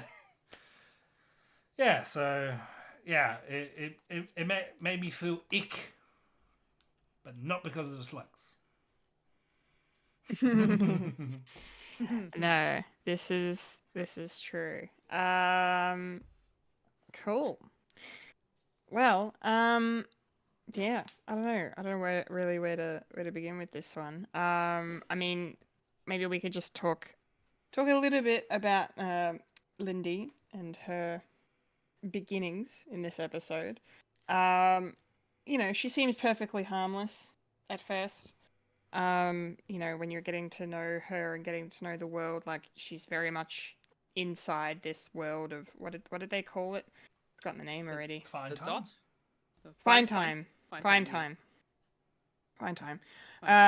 Yeah, and you know, like they did a really good job of just establishing her character and establishing the world that she knows and what she's used to and how she lives her life and all of this. And I love how they kind of the little moments of the Doctor trying to come in and tell her something's wrong, and then Ruby coming in and trying to convince her to, you know, just look in the room, just turn the bubble off and look in the room.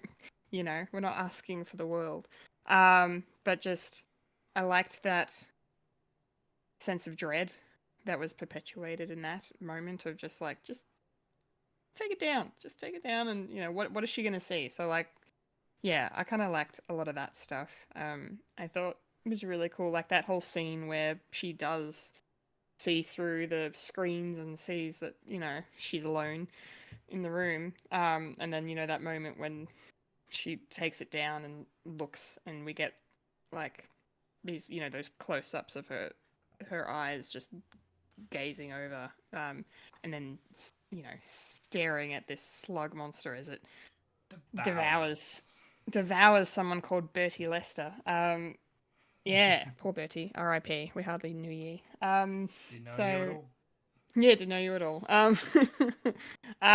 Yeah, I kind of liked when the things started to crumble and the story really started to kick in, and then we started to get more of a glimpse of the kind of character that Lindy is in terms of her just ineptness. But she's also aware of that ineptness. Like, she keeps calling herself dumb and stupid and all of that, which I found really interesting.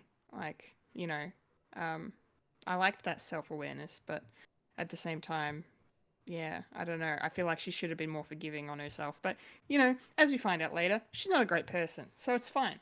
I've seen Fulya, one I've already seen one meme. I think if I can remember, I think it was a snapshot from The Simpsons, and it had a picture of her, and it says "worse than Hitler." Yikes. Anyway. Yeah, fair enough.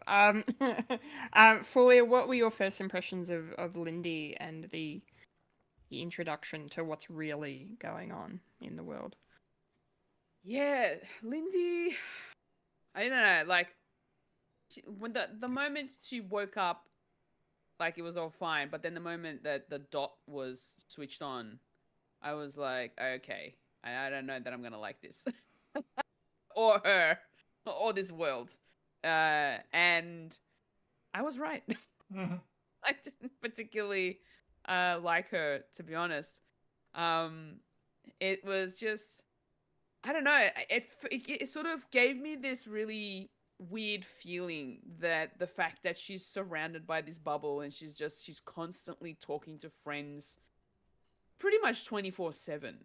And it just, I don't know, like, for some reason, and for someone who, as someone who actually likes to interact with people and, communicating with them and all that kind of thing, the fact that this is all done on screens, to me, just, it felt really, I don't like it. I'm the type of person who prefers to be in the same room as someone and see them face to face. I prefer the face-to-face interactions than I do on a computer or on a device, to be honest. That's just how I am. That's fair. So watching this particular episode, it definitely made me feel a little uncomfortable. Because, yeah, it's just the whole fact that their world is surrounded by social media and just screens, essentially. And they're not looking out into the real world and their surroundings. They're so self-absorbed during just self-absorbed in their little bubble. The scene where she's the scene where she's at the office and she's plugged in doing her 2 hours of work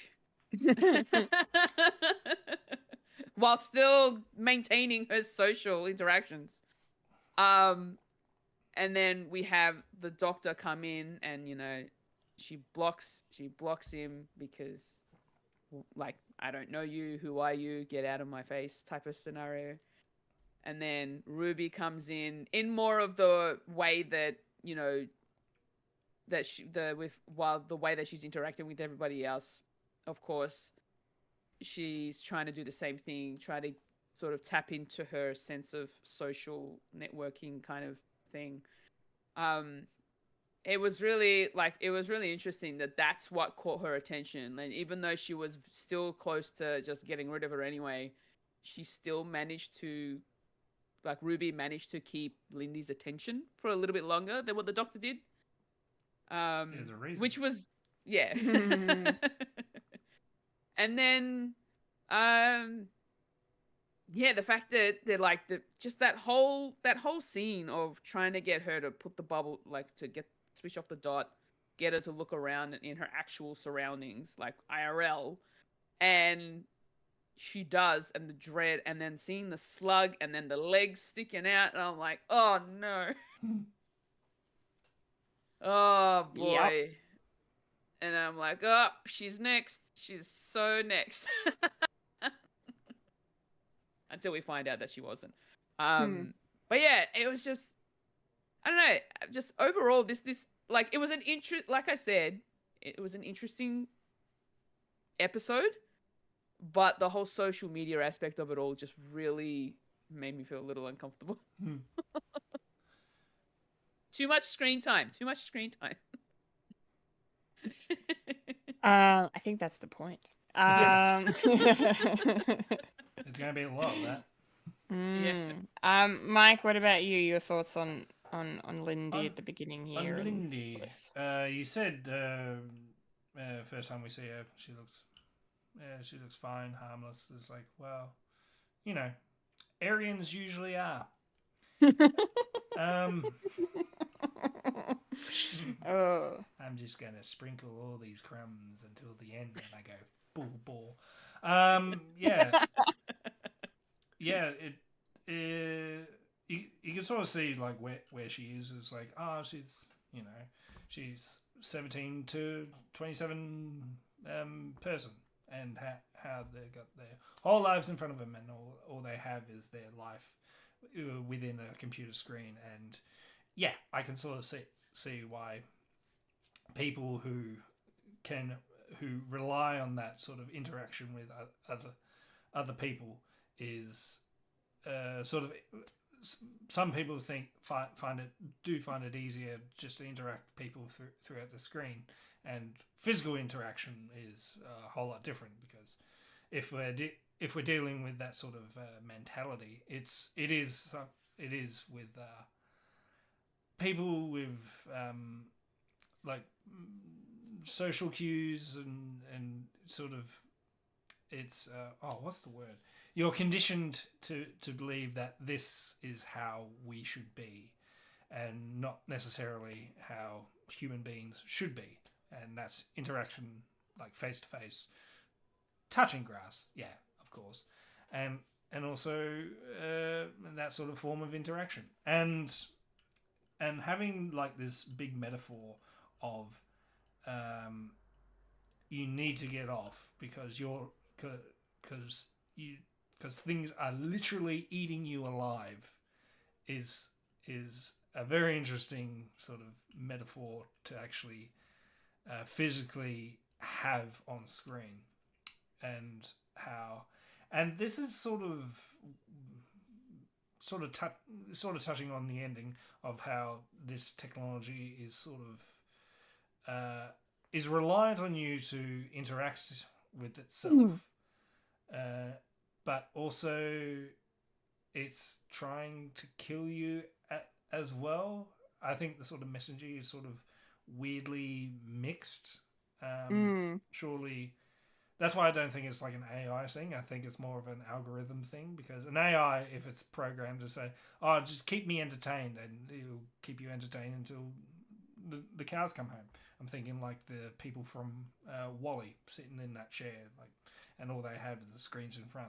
It's a metaphor that we've seen before, and that's why I didn't really. That's why I didn't really.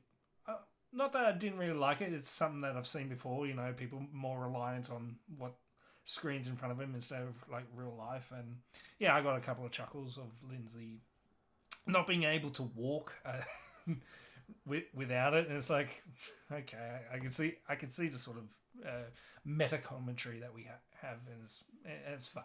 So reliant on instructions on how to walk while she's still interacting. That was interesting. Yeah, I kind of like the slugs. Because I'm a gross human being, and it's just it's like, yeah, that's the Doctor Who that I like. Just gross shit. Yeah. And her sort of interaction with the Doctor and Ruby as well is quite interesting. It's like, how with this, if you're getting interrupted with something that you've never socially like accepted, how would you react? And you're very dismissive of what's really happening. It's like, oh, I don't like it, and you basically put the barriers up, and that was quite interesting. And it's sort of a character that you're not quite sure about within the story. It's like, oh, she's going to be like the damsel, but she's also going to learn to, live without technology. And then Ricky comes in, and it's like, oh, he's sort of the archetype that we need to lean towards. As like, well, he got off social media, and he got got some knowledge, and he read the theory, and then he's more capable, and and Lindsay is looking, so this is the life we're going to see. So it's sort of a moral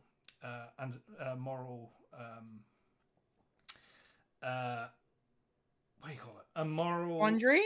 Moral quandary and moral learning of seeing someone more capable than yourself, and it's like, oh, I can be like this. And I thought that was the story that was going to be, but no. And we'll talk about that later. So yeah, we will. I didn't really like Lindsay from the start, but I think that's intentional. Yeah. I was going to say the same thing. And you sort of like, okay, we're going to see her journey into being a bit more capable person, and obviously not. So where do we go from here? Yeah, well, I mean, just to piggyback off of that, I guess. Yeah, I do. Yeah, obviously it was intentional that they didn't immediately have us kind of endeared to her at all. Like, she wasn't someone that we naturally were like, oh, we're rooting for this person. But they do it in a clever way that you don't entirely jump ship, I guess. Like, because you're still in there with her. You know about as much. You know exactly as much as she does about what's going on. And so you're kind of experiencing everything that she's experiencing as she's experiencing it. So there's those moments where she's terrified and fearful for her life, and you kind of worry for her, you're scared for her. But then you have those moments where she's like telling the doctor to piss off, or she's telling Ruby that I'm not gonna, she doesn't want to help herself. She still has this arrogance about her that like, especially that initial, I didn't mention this before, but that initial confrontation, I suppose, with her and Ruby, where that, Ruby's trying to ask her questions because she's like, I'm doing a survey or whatever she says. And then, like, she just immediately is just dismissive of Ruby and is just like, you're dumb, you're daft, I can't believe you're asking me this. How do you not know any of this? Like, yeah. So that's kind of all part of, obviously, where it goes. Yeah, but no, I kind of liked the twist of she needed to charge the dot while she was at work, and so therefore when the doctor and Ruby are trying to direct her and trying to save her life, tell her to go find this conduit thing, and she can't because she doesn't know how to live outside of this thing. She can't live without her phone. Yes, we can't. The dot, yes. But yeah, I kind of liked how that, like, because it's like if you have these slug things, right, and they're pretty easily avoidable, right? If you're fully cognizant, if you're fully aware of everything that's going on, you can survive this. But I like the way it was written in with she can't walk, she doesn't have a directional sense, and she can barely do any kind of movement without falling over. I kind of like how that gets built in and then adds to the tension when we get this great scene. One of my favorite scenes probably my favorite scene of the episode, I would say, the moment where she realizes where she is and there's all these slugs and she has to get through, and then who should be waiting for her on the other side but Ricky September. Paul went out for Ricky September, the greatest character in this episode. God damn. Yeah. I have a lot to say about him, and we'll get to that. But just in terms of this scene, I really liked how it we were in her shoes, and we were hoping for her to get through, and whether or not she was going to make it through, even though we already knew it at this point that they weren't going to eat her, because the doctor had already established that, okay, she's not being eaten yet. And they're not, well, as we find out later, they're not up to her yet in the alphabet.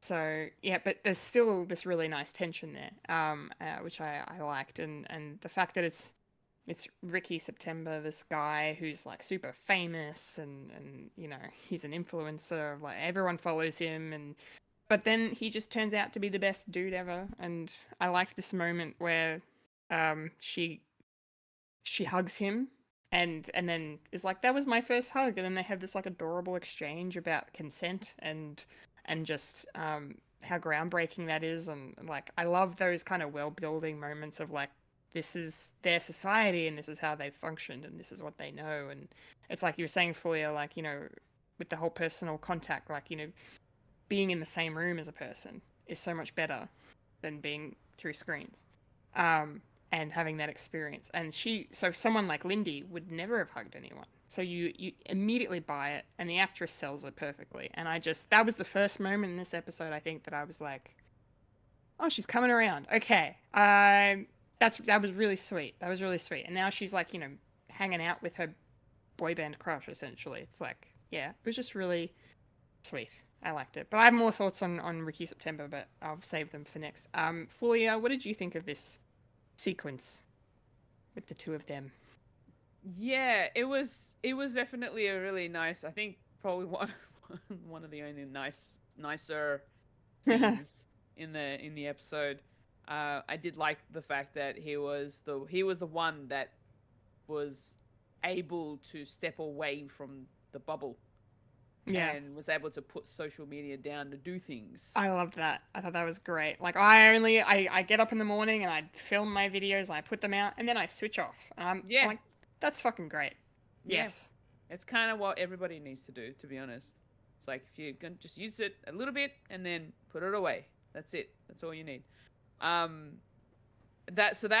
was really nice to see that she's like, oh, am I actually speaking to you, the person that I've been following on social media for so long? And he's like, yes, this is me in the flesh. I am here. He's like, don't worry about the slugs. Just follow my voice. And he was like, because he knows that the only way she's going to be able to walk forward is with instruction, he's giving her the instruction to do it, so that it helps her to move, to start walking. But then she gets to a point where she's kind of stumbles towards one of the slugs, and she's like so close to it, and I was like, I don't think they're gonna eat her, so she's gonna get out of it. But it's like that intense moment of will they, won't they, kind of a sort of a moment. Yeah.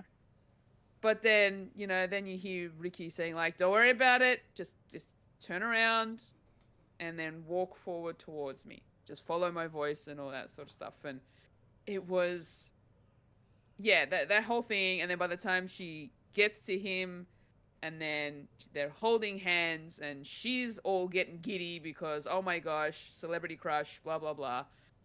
It was a nice moment. That particular moment was really nice. It was also quite wholesome as well. Yeah. And it was nice that also Ricky was being very gentlemanly, I suppose, and just being very, you know, not too, like, not forward or anything. Like, he was just trying to help her to get past them.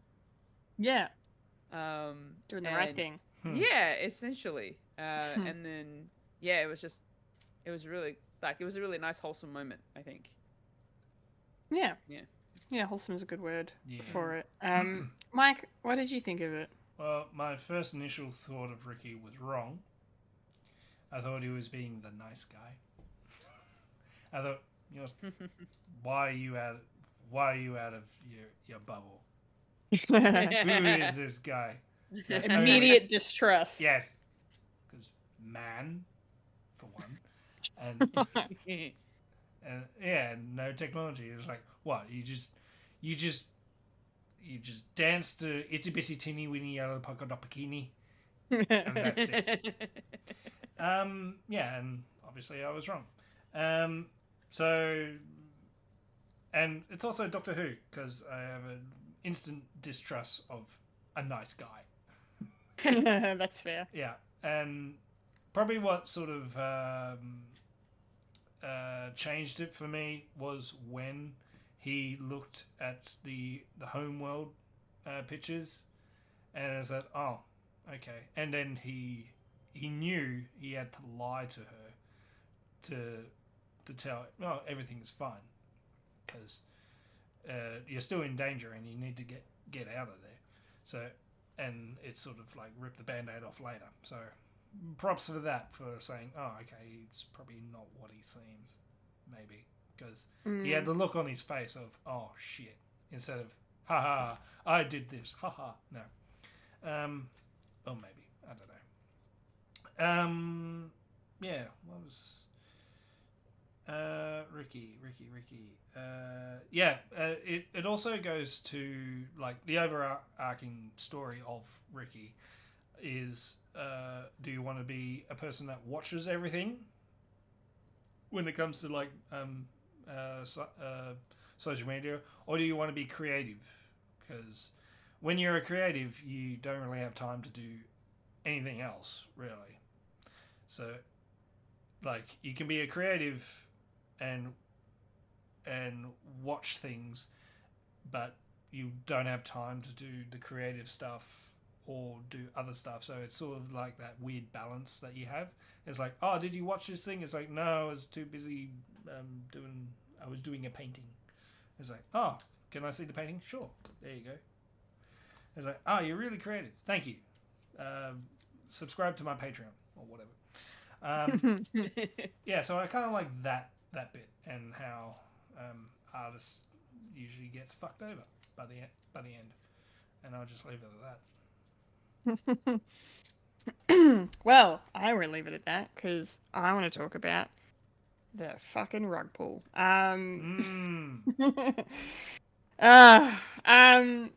Yeah, Ricky. I like that moment too of he's trying to call the home world, and then discovers that the slugs are there as well. That's everyone's dead. What I like, yeah, what I like. I don't know. I don't know if it's cruel or kind to spare her the knowledge. Maybe it's kind. I feel like he did it out of kindness, but like I don't think this man had a cruel bone in his body.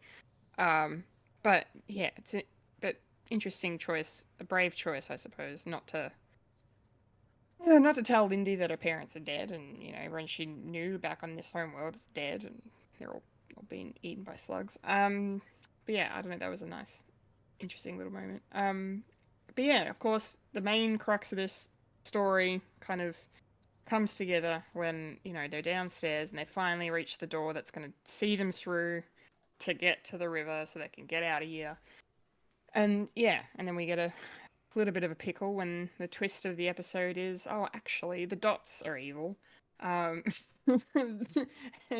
just because the slugs can't reach you doesn't mean that the dots are going to let you live. I kind of want to know then why why the slugs are a thing if the dots can just kill you at any time. I think that's probably the only plot hole I have from that. Fulya, any thoughts before I move on? Yeah, I was kind of thinking the same sort of thing as to like, what if the slugs are not the only thing that can kill you, then why haven't the dots done it already? But I feel like it might have been one of those things where the dot was feeding the people to the slugs, and after that they were like, well, if the slugs can't have them, then you need to still die regardless. So they just kind of, if they can't reach him, then maybe the dot was the thing. It's like, well, we got to finish him off. Yeah, unless the dots just like, they're all just exceptionally cruel and like, this is a pretty painful way to die. Get eaten. Yeah. Well, Maybe they were just apparently like, there's "Let's see." there's sentient beings, Sentience, yeah. sentient things. So yeah, that's probably the one thing that I will say about the dots. Just the fact that they've literally got a mind of their own. So That they do.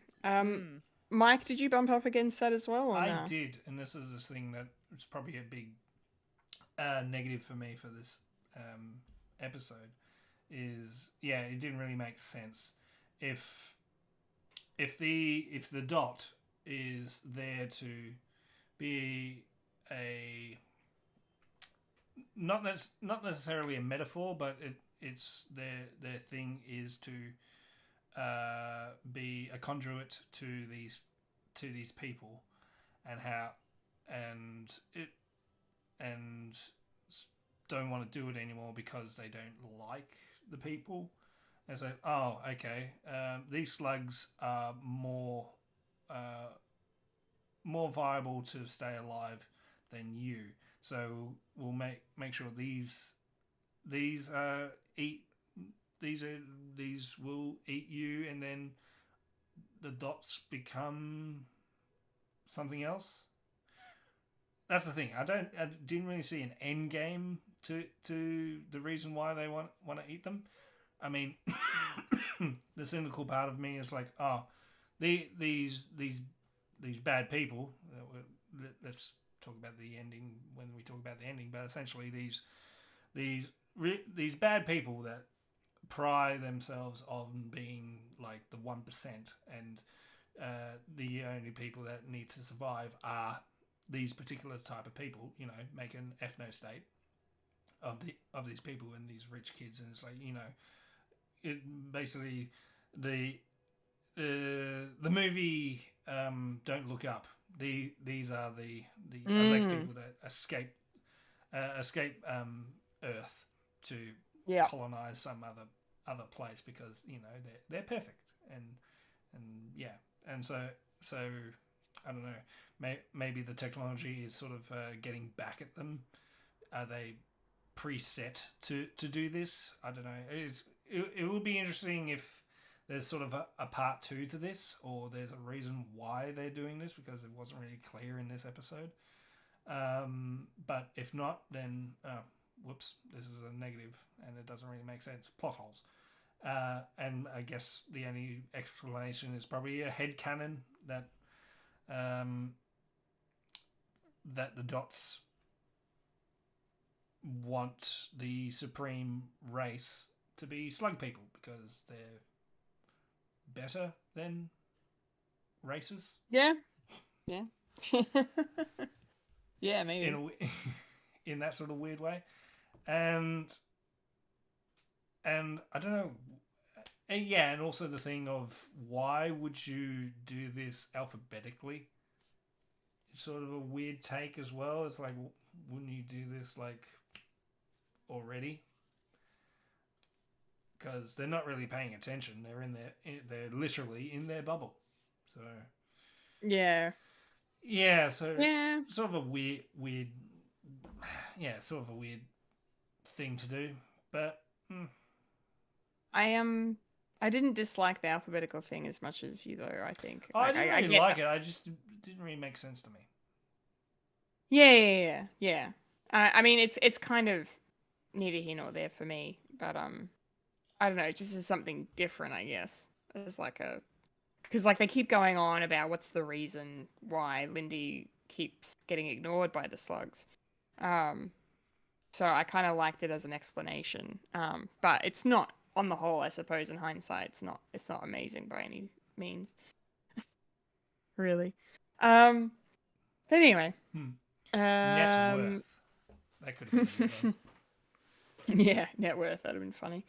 But yes, anyway, so yeah, the dot starts going crazy and starts trying to kill Lindy, even though she's told it to, you know, turn itself off. And then poor Ricky, for one, I was like, mate, why are you asking her to take over from you? You really think she's going to be able to do this? Enter some buttons. Like, she can barely walk. So I was just like, why are you doing this? I was thinking too, I'm like, is she going to be able to do this? Yeah.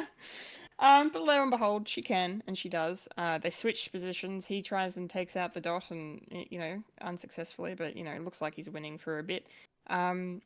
And yeah, and she enters all the numbers, and we get to the moment where the numbers have been put in, and the door opens, and everything's gonna be great. And then it's really not gonna be great because I hate Lindy and want her to die.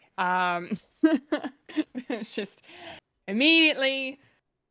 I like had a visceral reaction to this moment. I was just like, oh, okay. So we don't like you no more. We don't want you to live. She basically tells the dot that September is not actually Ricky's real surname, and that he should already be dead, and thus the dot terminates him. And the look on that dude's face when he knows what she's done, you see like the hurt, the betrayal, the thought of, but I saved your life more than once here. And you are willing, even though I am apparently your crush or whatever, like you're a huge fan of me, you are willing to kill me to live yourself. And that says everything we need to know about Lindy, almost, until the end of this episode. But this moment was just, like I said, rug pull. I was not expecting it, and I really liked it. I will say, as tragic as it is, and as infuriating as it is, I thought it was very good storytelling. I liked it. It kind of redeemed the dot as sentient killing machine for me, a little bit. Yeah, but poor Ricky. Oh my god. That poor man. My heart broke. Yeah. Crushed even. Tell me about it. How much do you hate Lindy? Do you want to start a fan club that's like, we hate Lindy? Yes, the anti-Lindy club. Yeah. Fiend club. Yes. Yes. Oh, Jesus Christ. Gosh. Like, the fact that she didn't even have the slightest common courtesy to be like, hey, I opened the door, let's go, to being to the point where she's like, no, hold on a second, I know about your actual life, like I read about it and nobody else knows, but this is your surname starts with a C, so you should be dead by now. And just my instant reaction was like, you're kidding me, mate. You're like, seriously? This is what you do after all that is done for you? What a bitch. Yep. Oh my the biggest gosh. bitch of all time. Oh my goodness. Like, you had me at that wholesome moment, and then you instantly lost me at that moment. Oh, yeah. And the look on her face, the eyes, the fact that she just did not give a shit that he was the one that got killed. And then she sneaks out and closes the door behind her, and I'm just like, oh, I wish this was like the moment where that door broke. Bad karma. and then anyway. Yeah. I didn't like her by then. Yeah. Like, I didn't like her from the beginning, but that wholesome moment somewhat redeemed her for me a little bit. But then it went back to being instant hate. I'm sure there are two sides of this coin.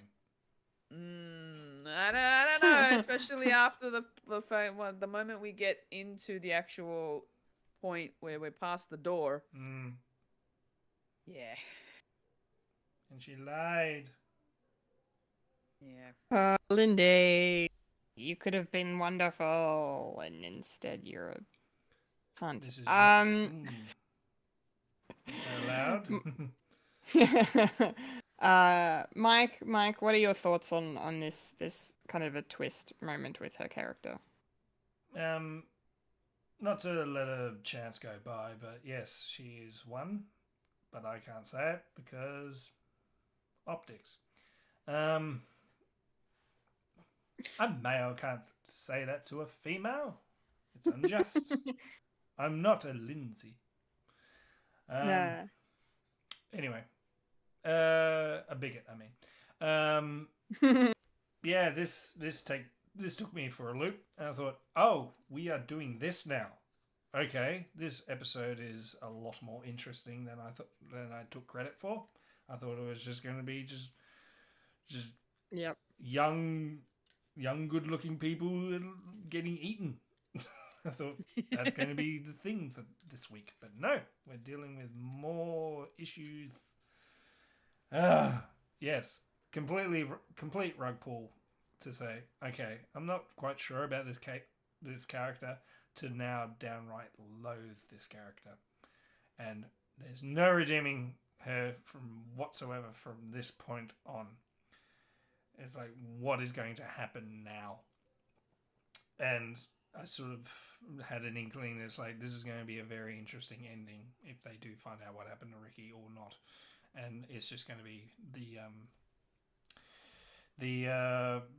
the audience thing, and the audience knowing, and everyone else doesn't know.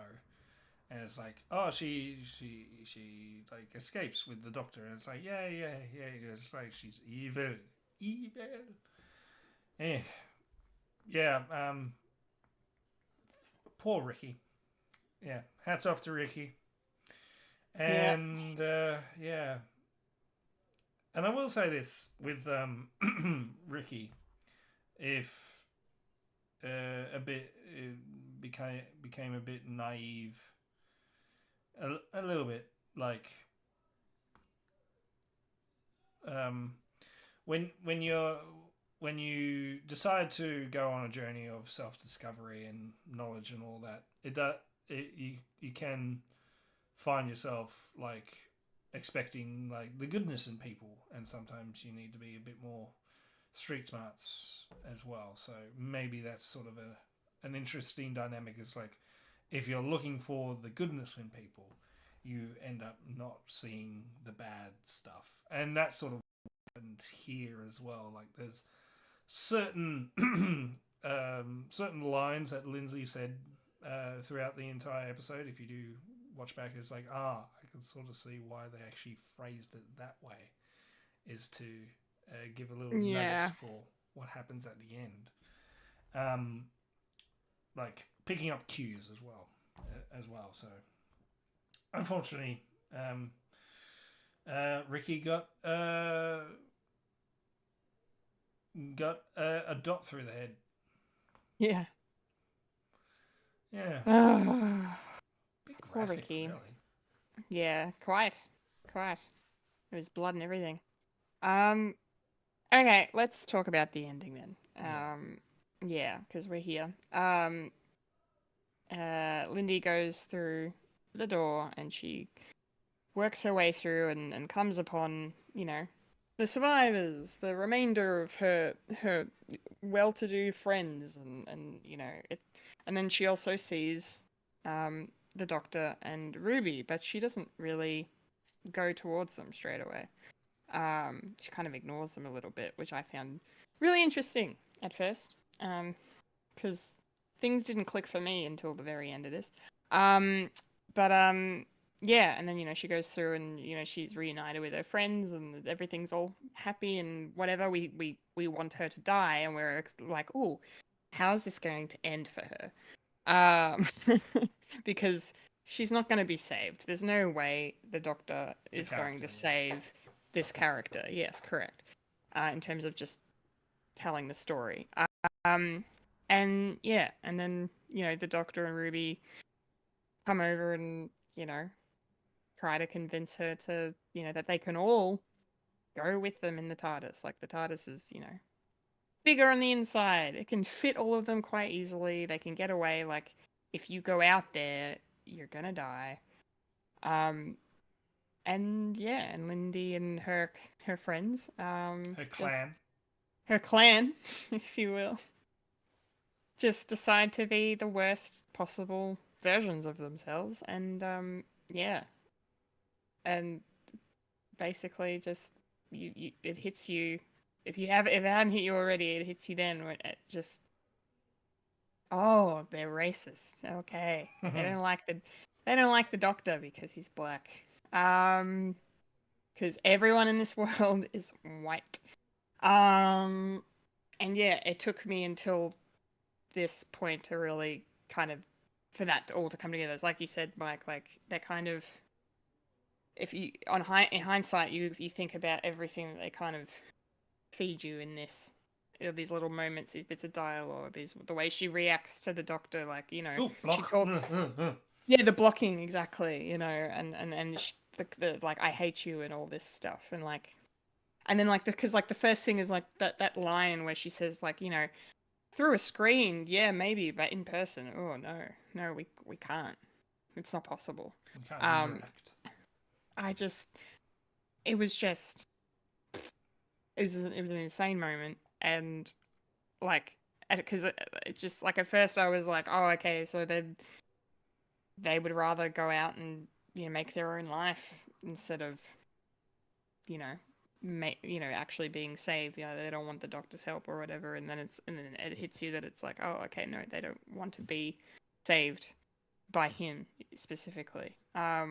Even though like they just went through all the, like, this is the only thing about it that I was like, they just went through this whole thing, and Ruby convinced Lindy to trust him and trust them, and then all of a sudden, like, they're still saying, okay, you're still in danger here, we can get you out of here alive and take you away somewhere safe. And then she's just all of a sudden, I mean, it's not all of a sudden, but it just felt like, oh, okay, like she wasn't even willing to listen this time. Like, I suppose again, maybe it was just being in their presence that was, because they're just horrible people, they're just, you know, not seeing things the way that they should be. But before I throw to you, Fulya, for your thoughts on this ending, Shooty Gatwa, man, fucking hell, what a great performance! That moment of the doctor realizing it and realizing what's going on, and taking it in, and this mixture of just laughter and tears and Guttural horror, raw yeah, frustration. Oh, like, just, you know, the fact that he's just, it's, you know, it's not about, he's not taking it personally, really. It's about them not being able to get over their shit to save themselves. He's like, I'm here and I'm trying to save you. Let me save you. Like, he begs them for it, and they still won't give it to him. And he knows that there's nothing that can be done, and then he just loses it, and it's just, you know how I said last week that like 73 yards was Millie Gibson's first episode? Well, apparently this scene was Shooty Gatwa's first after the special, like after the, you know, the anniversary special. This was the first of the new series that he came in and shot, this fucking moment. And I'm just like, dude, how are you that talented? This is insane to me.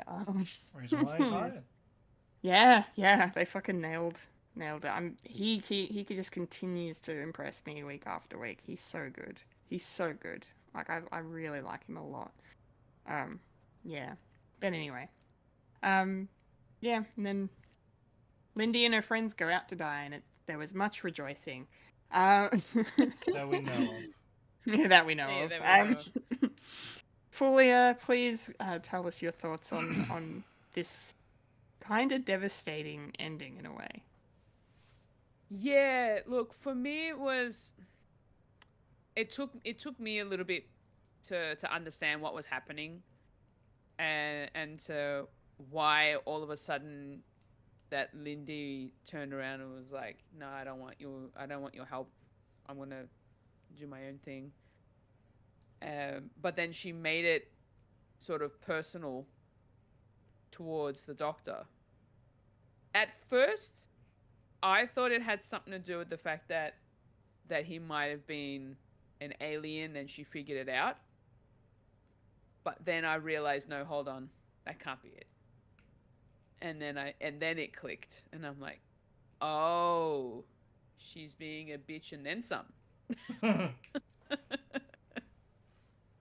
So and the rest of the friends as well were the same, like, and just giving like this disgusting look on their face as well, which really hit even more.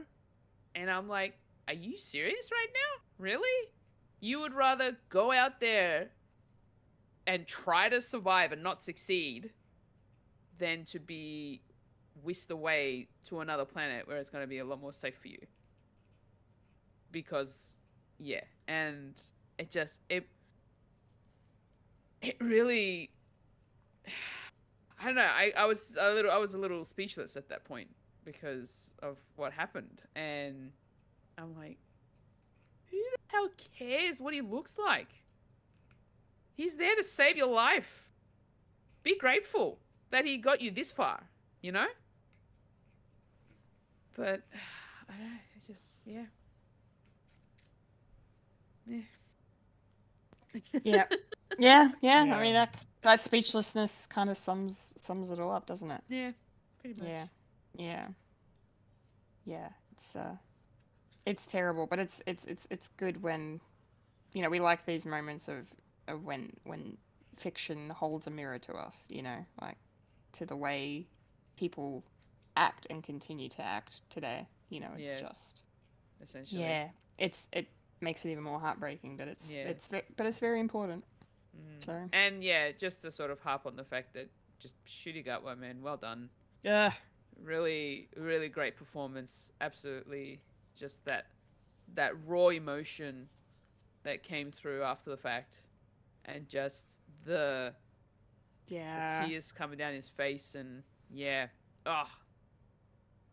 such a good actor. He's so good. I love him. He's great. He is phenomenal. Yes. Yeah. Yes. All right, Mike. Hit us.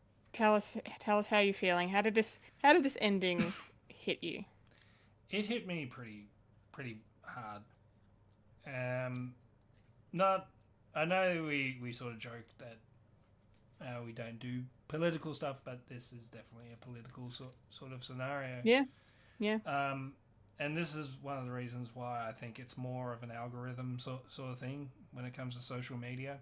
You're sort of entrenched into your own social bubble and how you feel safe within what's familiar, and that being race as well.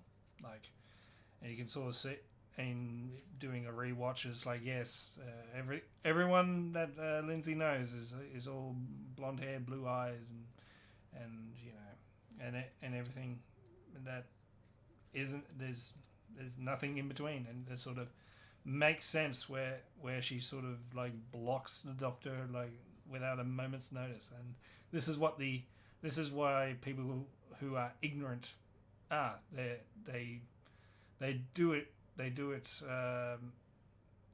that they don't realize what they're doing is racist, and when you call them racist, like, I'm not being racist, I just don't like this particular thing, and then they say, well, that's racist. It's like, no, that's not true. I'm a good person. Surely I'm a good person. I mean, I love my family, I love my, you know, and they make up the excuses, but when it's flying in your face, it's like there's no other way about it. And then it sort of hit me. It's like, oh my God, this is an ethno state. This is the rich 1% saying, well, we need to save. Like one of the biggest things in racist culture, that they need to protect the children. So therefore, they need to make sure that there's no taint of anything. So that, like, the rich 1% would do all their riches, and we get to see Susan Twist in this. She's playing Lindsay's mum, and we get to see it's like, oh, so the parents are actually taking all their kids and putting them here in this protective bubble for the future of the Aryan race, which is it's just icky upon ick. And it's like, oh, this is going to be the new generation. This is This is 1,000 years of Nazi regime right here. And oh my god. And yeah, and it just clicked it all into place. It's like, oh my god, this is set in the future. Which makes sense. We will never learn. There's always that threat. And stories like this should be told, and should be told forevermore. To say, yes, there are differences. Yes, everyone's different. There's different cultures. There's everything in between, and stuff like Doctor Who, which is meant for family viewing, needs to be something like this. I mean, we get to see this like a couple of times within Doctor Who, where it actually is pretty much hitting the nail on the head. It's like people say, oh, it needs to be more, theoretically. It's like, no, this is a thing that needs to be taught. And the worst thing is, if it doesn't get taught at home, then it will fester. And yeah, and that's why I like Doctor Who so much, because it's actually letting in. It's like, yeah, it's woke. It's meant to be woke. What's wrong with woke? Obviously, you have a problem with something that's woke, and I haven't seen it yet, but you can tell, like, the naysayers and all this. It's like, this is going to say, oh, they're talking down. It's like they think every Doctor Who fan is racist. No, they're saying that you're racist because you are perpetuating this sort of this narrative, and you are the people that didn't like Ncuti Gatwa being the Doctor. Why? Why don't you like him? Oh, he can't act. Are you kidding? With stuff like this at the end of the show, of him actually like portraying the actual frustration that it is. You're saying this man can't act? Yeah. Fucked. Yeah. I know, and the biggest people that actually do that definitely went through Jodie's thing of saying, oh, it's terrible, it's the ruins of Doctor Who, a woman can't be a doctor. Essentially, these people would actually have a problem of having a female doctor in real life. And yeah, unfortunately, there was a bit of a letdown, because people didn't really click with Jodie's Doctor, because certain aspects of that didn't really fulfill. But these stories that are coming out now, and yes, it's on the biggest platform at the moment, Disney Plus. It's telling me that Doctor Who is going to last until after 100 years. There's going to be yeah. So yeah. Where to go from here, Lindsay? Props for Callie Cook, because this is a character that will be in infamy in the Doctor Who canon, and yes, unfortunately, it is a bad person, but sometimes you love characters to hate, and this is the sort of thing. It's like, well, she is a product of her surroundings, and you can sort of like not backpedal, but you can actually deconstruct the sort of story elements of this, and saying this is the sort of thing where you need to get out of that bubble, and this is harking back to the actual story of we need to get out of that bubble to actually realize what we are doing is sort of making sure that we are safe and secure, and that could be something like bigoted or anything like that. And that's why I had to get off certain social medias, because I'm glad where I am now, and I see it now in real life. It's like at work, sometimes people say something that's a bit thing, and it doesn't have to be me, but I have to pull people up, and it's like, well, that's not really true, and yeah. So this would be not everyone's favorite episode, but it's an episode that we probably needed, and it's an episode that could only happen with Ncuti Gatwa's Doctor and Millie Gibson's companion, because Ruby Ruby is blonde hair, blue eyed, so therefore the characters in this show would actually pay more attention to her than the Doctor. So, and apparently they've been kicking around this idea since 2010. So it would have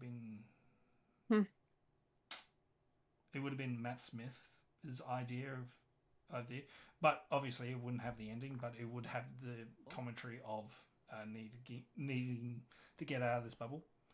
Right. So yeah. I don't know where to go from here. That's okay. That was amazing, Mike. Thank you. For being so raw with that, and well spoken. I really admire that. Thank you. Thanks. Cool. Well, I don't really have I just want to say to everyone, I'm not racist. If anyone gets any message from me, I'm not a racist. No. Only sometimes. No. For comedy. Yeah, for laughs. It's not racist if it's a joke.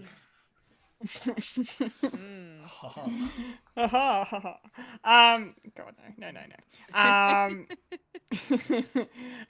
Yeah, I mean, I think that's a good place to end this discussion, honestly. Unless, Fulya has another thought. Yes, please, go on.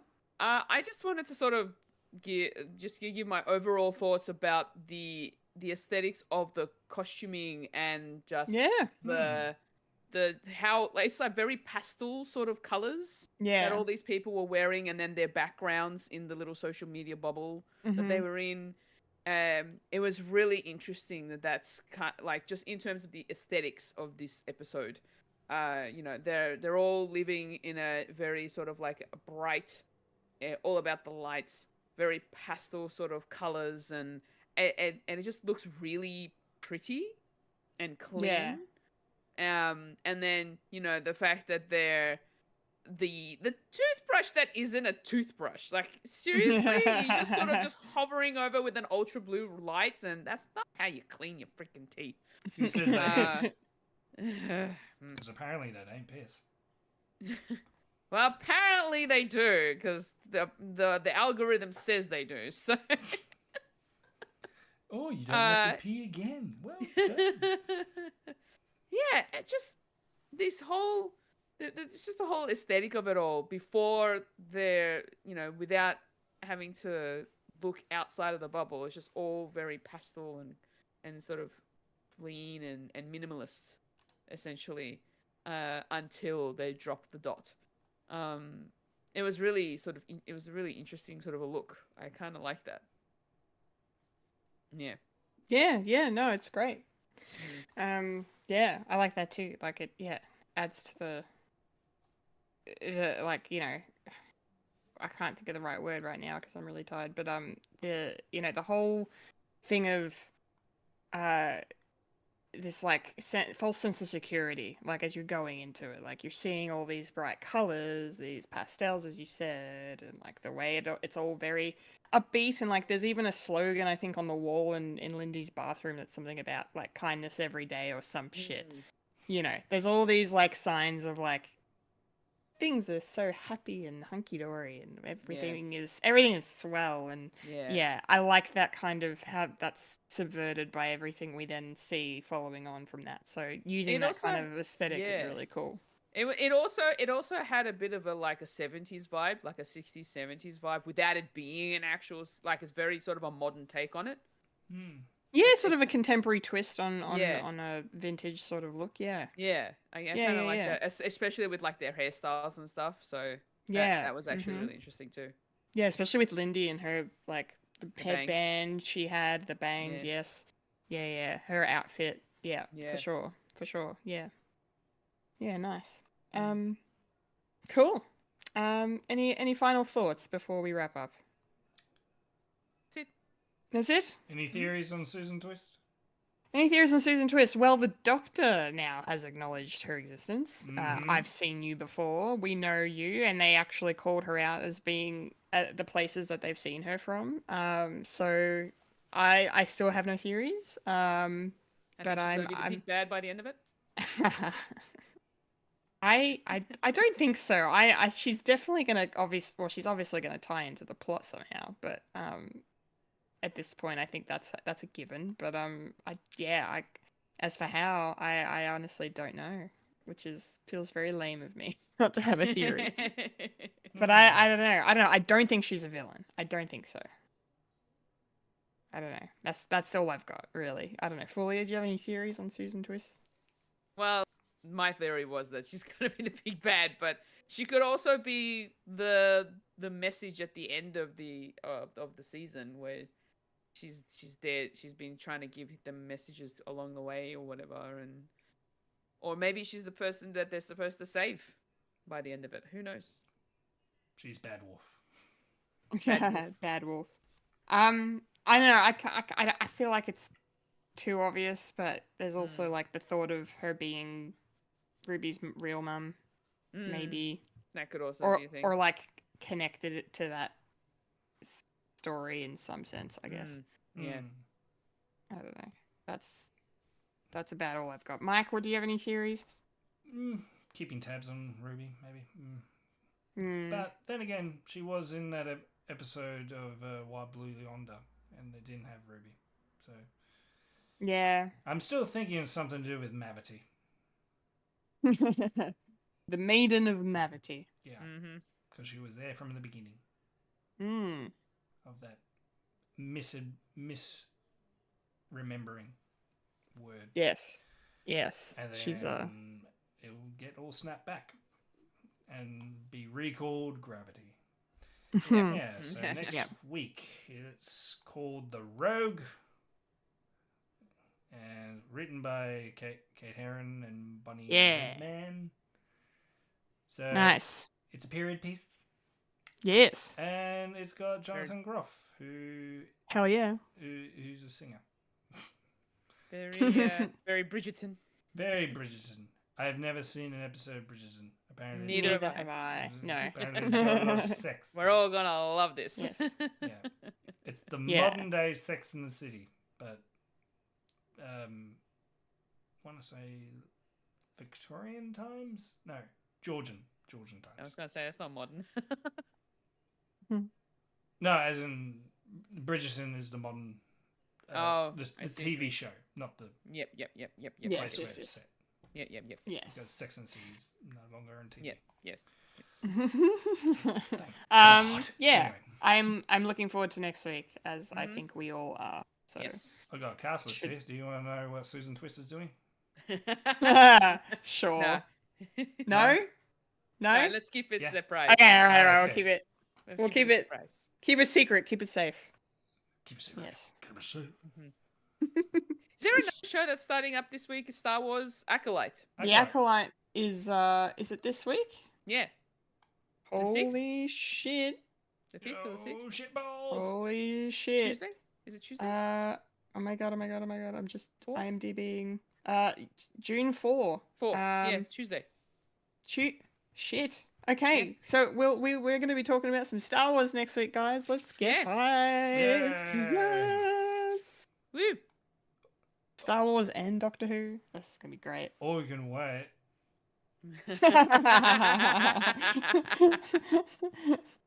Wait.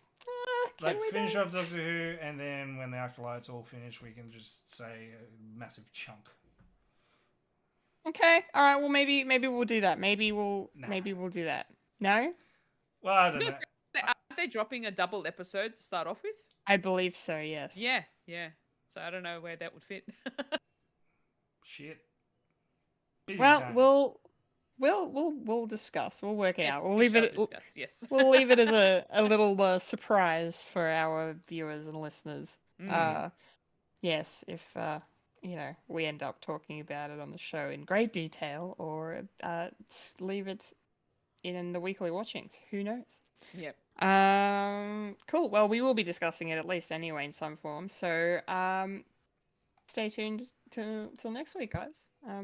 Yeah. That's exciting. It's going to be kicking off the 1st of the June Nerd Fest. Yeah. Of the plethora of things that are coming out. It's going to be great. Yeah. All right, so that's popcorn culture. That's Talking Who. Our thoughts on Doctor Who Series 1, Episode 5, Dot and Bubble. I hope you guys enjoyed that. That was a great discussion. Thank you both. That was awesome. And that means there's no more show to be shown. So it's time to get on out of here. Ready? A 1, a 2, a 3.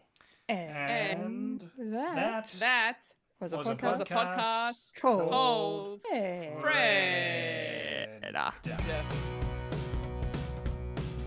Remember to follow us on Facebook, Instagram, and Twitter for the latest Fred content.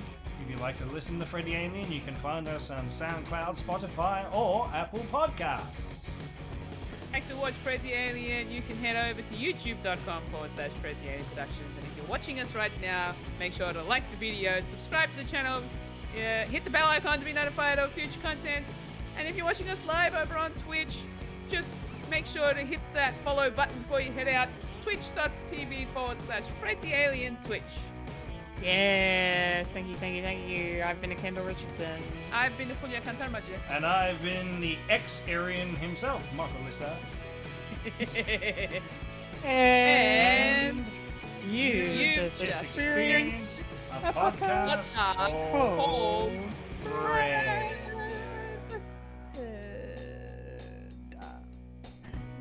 Remember to eat beef. Remember, Freddy lives, Loki dies, the Doctor is in, and something to do with Doctor Who and anything that we were talking about. Yay! I'm fresh out of ideas. Nothing in the tank. Oh, God. Make sure to look after yourself and your mental health, everyone. Yes, please do. Thank you for watching. Thank you for listening. Laters, Gators. And Scene.